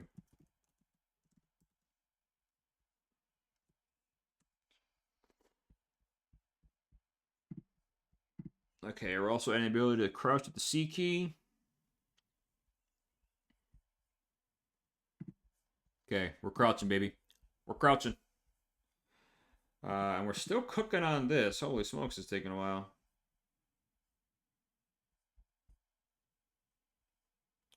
But that was a pretty solid feature. Okay, bake fine. Let's take a look at that in a second, and then we got 5 more minutes here. Dr. Cody, I expect we're 5 years away from being able to take a photo of your fridge and pantry, getting a recipe list, an optional online shopping list added to my cart. Dr. Cody, I think I shared this before, but I am... Look. I don't like to call myself... Hold on. I don't like to call myself a huge forward thinker, okay? I don't like to call myself a... What the hell is this website? I don't like to call myself a forward thinker, okay? But Dr. Cody, take a look at this. Here. It's insecure because I didn't renew the HTTP certificate or anything. Take a look at this. I made this back in 2017 and it barely works. It still doesn't work. It's like a abandoned project. But take a look at this. Take a look at the data. Yeah, kitchen assist. So like the idea was like you say like I'm not hopefully not trigger anyone's Google if they're thing, but hello Gargle, add some stuff to my fridge, and it's like we got like an MVP working for Google Home, and then it'll tell you when things expired, and imagine hooking up to like Amazon, whatever. And that was like before AI. Now it's like I could whip this back up and have it done in like probably 4 hours, you know. And yeah, now there's smart fridges and stuff too. Yeah, it's like this back in 2017 was like hyper impressive. It was like, whoa, Google Home's sick, dude. Nice. Like the idea was, hey, we have an app. Like, that's me. That's me without a beer back in 2017. Like, and these are some of my friends I was working out with too. This guy I'm actually working with another app right now, and Jeremy, he pops in the chat all the time. Yeah, dude, it's just like 2017. It's like, you know, not now. It's like this isn't even impressive anymore. It's like, okay, yeah, I can vibe code that in a few hours. But here, let me pull it up too. Nick, opening last PR for the day. Nice, dude. Nice. It's always a good feeling. This is one of those ideas, hyper accurate demand forecasting, machine learning stuff, etc. Go with the save sources on here. I won't be able to go through all this, but let me just take a look at this because I got 5 more minutes. Actually, I'm at time. But bake fine. Ooh, interesting. Cool. Yeah. Nice, dude. Yeah. I gotta run in a minute, but this is really cool. Food at scale. Yeah. This stuff is neat, right? This stuff is neat. Like I like seeing this as like inspiration. But it's like, what is this? You know, like what is this? Like this is like some AI generated image gen, obviously. And this is cool, right? Like this is interesting to look at, but it's just like do we really need this? Like, could we make this? Sure. This image is a great example of like, yes, we can build anything, but should we? Like, yeah, there's probably some value here, right? But it's like, are we just like creating problems now? I don't know. this is me being facetious and just like the opposite stance of this, right? Where it's just like, trust me, I love cool ideas and cool products like all day. Like I love them. Like I'm fucking making 6 of them right now at once. But it's like this is like some AI generated, a little bit, right? Which is cool. Which is cool, right? Like I'm not hating. I'm not hating on this. But just consider like we could build anything, but should we? You know. Um but this is cool though. Again, I'm not hating. I'm just trying to do the other side of the coin, right? Um, it's an interesting idea, and this would actually be kind of cool to do with like a Raspberry Pi or like a Arduino board or something. I like to do something with like hardware. I think that'd be really cool. So again, I know you tweeted this, okay, but for me and like a lot of others, like looking at this, it's like, you know, there's a lot of slop on that. I'm not calling this like direct slop, but it's teetering on that border, teetering on that border a little bit. Um, I think to me at least is like the best way. I know you're already building it, right? Like the best way rather than like kind of like an AI generated screenshot is like here's a link, here's our working, here's a video. That to me, like as a user, especially Freedom DAO, is what gets me to like convert and like not just say, oh, this person took 30 seconds to make an AI generated image. It's like, nope, I actually built it. Go look at it. Here's real value. Um, just because like most of our timelines are already like a lot of AI generation and shit. Look at us, right? We're making try launch loop, which is AI generated content, right? Um, but there's that line I think that we all got to figure out of like how much is I don't know. My thing is like as long as AI is disclosed in anything you're building, like I'm pretty much open to it. As long as it's like, hey, this is what we're doing. Oh, the U.S. Army is actually actively building this. Interesting. Yeah, I mean, yeah, I mean, it's an interesting idea. Interesting idea, but and I don't know. I guess no. On the other side, it's like okay, I guess you got to start somewhere, right? You got to start somewhere, and if that is okay, that's cool. Contributed to the idea, core safety tool for food supply, military supply chain. Okay, see now I have more context. Now I have more context for this. I guess it's when you have something, it's gotta start somewhere, right? So if an image generation helps you get at that idea, and like now it's something concrete to look at, sure, right? Um, I just might be hating. I might just be being a hater just because just because like I immediately recognize this as being like image generation, right? Like they're just the signals everywhere. Um, so that's where my brain goes most of the time, just because I see so much of it. And I guess circling back to like launch loop, like that's what we have to be super cognizant of too. It's like we have to be super cognizant of like our AI generation for try launch loop and stuff like being meaningful enough and whatnot. So again, like, but for someone like that has no idea about AI or anything, like this is a good start. This is a good start. So again, as you can tell, I'm navigating like both sides of it because I see both sides, right? I see this as like kind of like an AI sloppish looking image gen. At the same time, like it is an interesting idea, right? So you know, I see both sides of it, right? And look, if it helps our troops and it helps the people that are putting their lives in the line and like getting them good quality food, like like I'm all for it. I obviously don't know who Robert Irvine is, obviously. Um, but yeah, if it helps to support our troops, and I'm all for it. It is really cool though. Where does this come from originally? Robert Irving? I've never heard of this dude. Whoa, we got 5,000 views on this. Nice. All right, who's Robert Irving? Let's check him out quick. I'm surprised I haven't heard of this guy. Interesting. No, like again, I'm seeing both sides, right? That's what we do here, right? We take both sides, we break them down, and we meet somewhere in the middle. So it's kind of AI sloppish a little, right? But like it's gotta start somewhere. But again, like for someone outside looking in that knows nothing about AI, they probably wouldn't care. They probably think just like, oh, this is really cool. And like, is it also cool to me? Yeah, absolutely. But again, it's like the AI slop thing immediately comes to mind. But as long as you're upfront, again, like, and how you use AI and it's disclosed somewhere, like, I'm pretty much all for anything AI, honestly. And that goes for every industry too. Like, I remember someone saying that, and I'd be curious, this is probably a hot topic and a hot take, but people are talking now about like the use of AI in like healthcare and stuff, like assisting doctors and stuff. You know, my take is as long as I know how it's being used, I'm all good for it. Oh, it did? See, that I've said this before as well, Freedom Dow. I think that we have to, all social media platforms have to do a better job at disclosing it. I think that's probably, yeah, made with AI.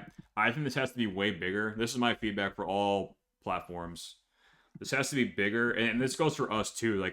We may even consider, like, you know, for Try Launch Soup, every single tweet that goes out making this say made with AI, because it is, right. And if that hurts our algorithm and hurts us a little bit, then that hurts us a little bit, you know. But I want to know, like, right up front, like, is this AI generated or not? Like, just let me know right away. That's my take on it, at least. Also, I fucking love Gordon Ramsay. I love Gordon Ramsay. I actually went to his restaurant in Vegas. I can't remember which one. It was just like a burger shop you had. So, big fan. But no, thank you for sharing all this stuff. Maybe the AI gets stuff more, and I know. That's just my take. Instagram, Facebook, LinkedIn, whatever. Like, most stuff is AI generated, and that's fine. I just want to know if it is.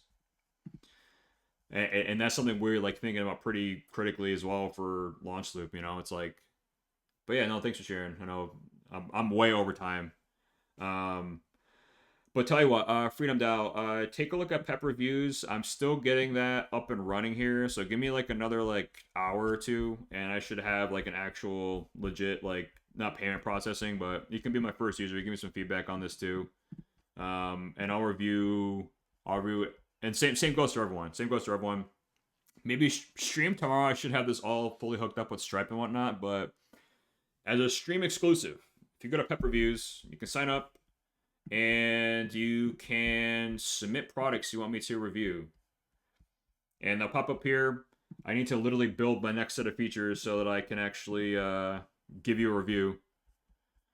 But yeah, give that a look. If you guys want me to review anything, give my honest, like, unfiltered feedback, like, feel free to sign up. Only thing I'd ask for in review is a testimonial, but exclusive to the Twitch chat. This is a Pep Tech exclusive. You heard it here first. This is a Pep Tech Pep Reviews exclusive. My marketing page is still wicked sloppy, okay? But if you sign up for this, like, your app will appear in this queue, and I literally have to build the next set of features that actually enables me to get you your review. But I will work on that. So you got a Pep Tech exclusive. This will only be valid for one day once I hook up Stripe, it's no more. Once I hook up Stripe, you gotta start paying, I guess. But until I get that feature built, Pep Reviews, you hear here first. So if you want your product reviewed, sign up, I guess, if you want that. So, all right, guys, I'm long overdue. I'm already 9 minutes late. Thank you guys all for being here. Brent should be back in the saddle with me tomorrow, and then he'll be out a little bit. Micro, perfect timing. All right, we're gonna raid Micro today. And guys, thank you again for all of your support. We crushed the follow goal of 280. We'll be back tomorrow. If you want a product review, do it before I enable the Stripe integration. All right, guys, we're gonna hit Micro. He was lurking today. Let's give him a raid. He just started. Hang on, what do I? Stream manager. Have a great rest of your Monday. Thanks, Dr. Cody. Appreciate that, man. Yeah, it's hopefully the rate limits. Here's my only concern is that they everyone forgets how to code, and then they increase the rate limits. I already forgot his name. Micros. Hey, it's Hey Micros. That's what it is. Hey Micros. Hopefully they don't make everyone forget how to code and then raise the prices. That'd be unfortunate. I'd be wicked screwed. All right. All right, guys. We're headed over to Hey Micro. Give him some love. He was hanging out here today. He's starting, but he'll be starting soon. He's building a lot of cool stuff like us. Thank you, guys. We will see you tomorrow. Again, we're here 5 a.m. Eastern Standard Time, 5 days a week. So tune in when you can, guys. I know it's bright and early. Keep locking in with us. And next, go lock in with Micro. And have a great Monday, guys. Appreciate you all as always. And let me remember how to actually raid. Start raid. All right. All right. Well, he's getting started. Go right now. All right. All right, guys. Take it easy. Thank you guys again for being here. Say hello to Micro. He's building some cool stuff. And we'll see you tomorrow. Take care, guys.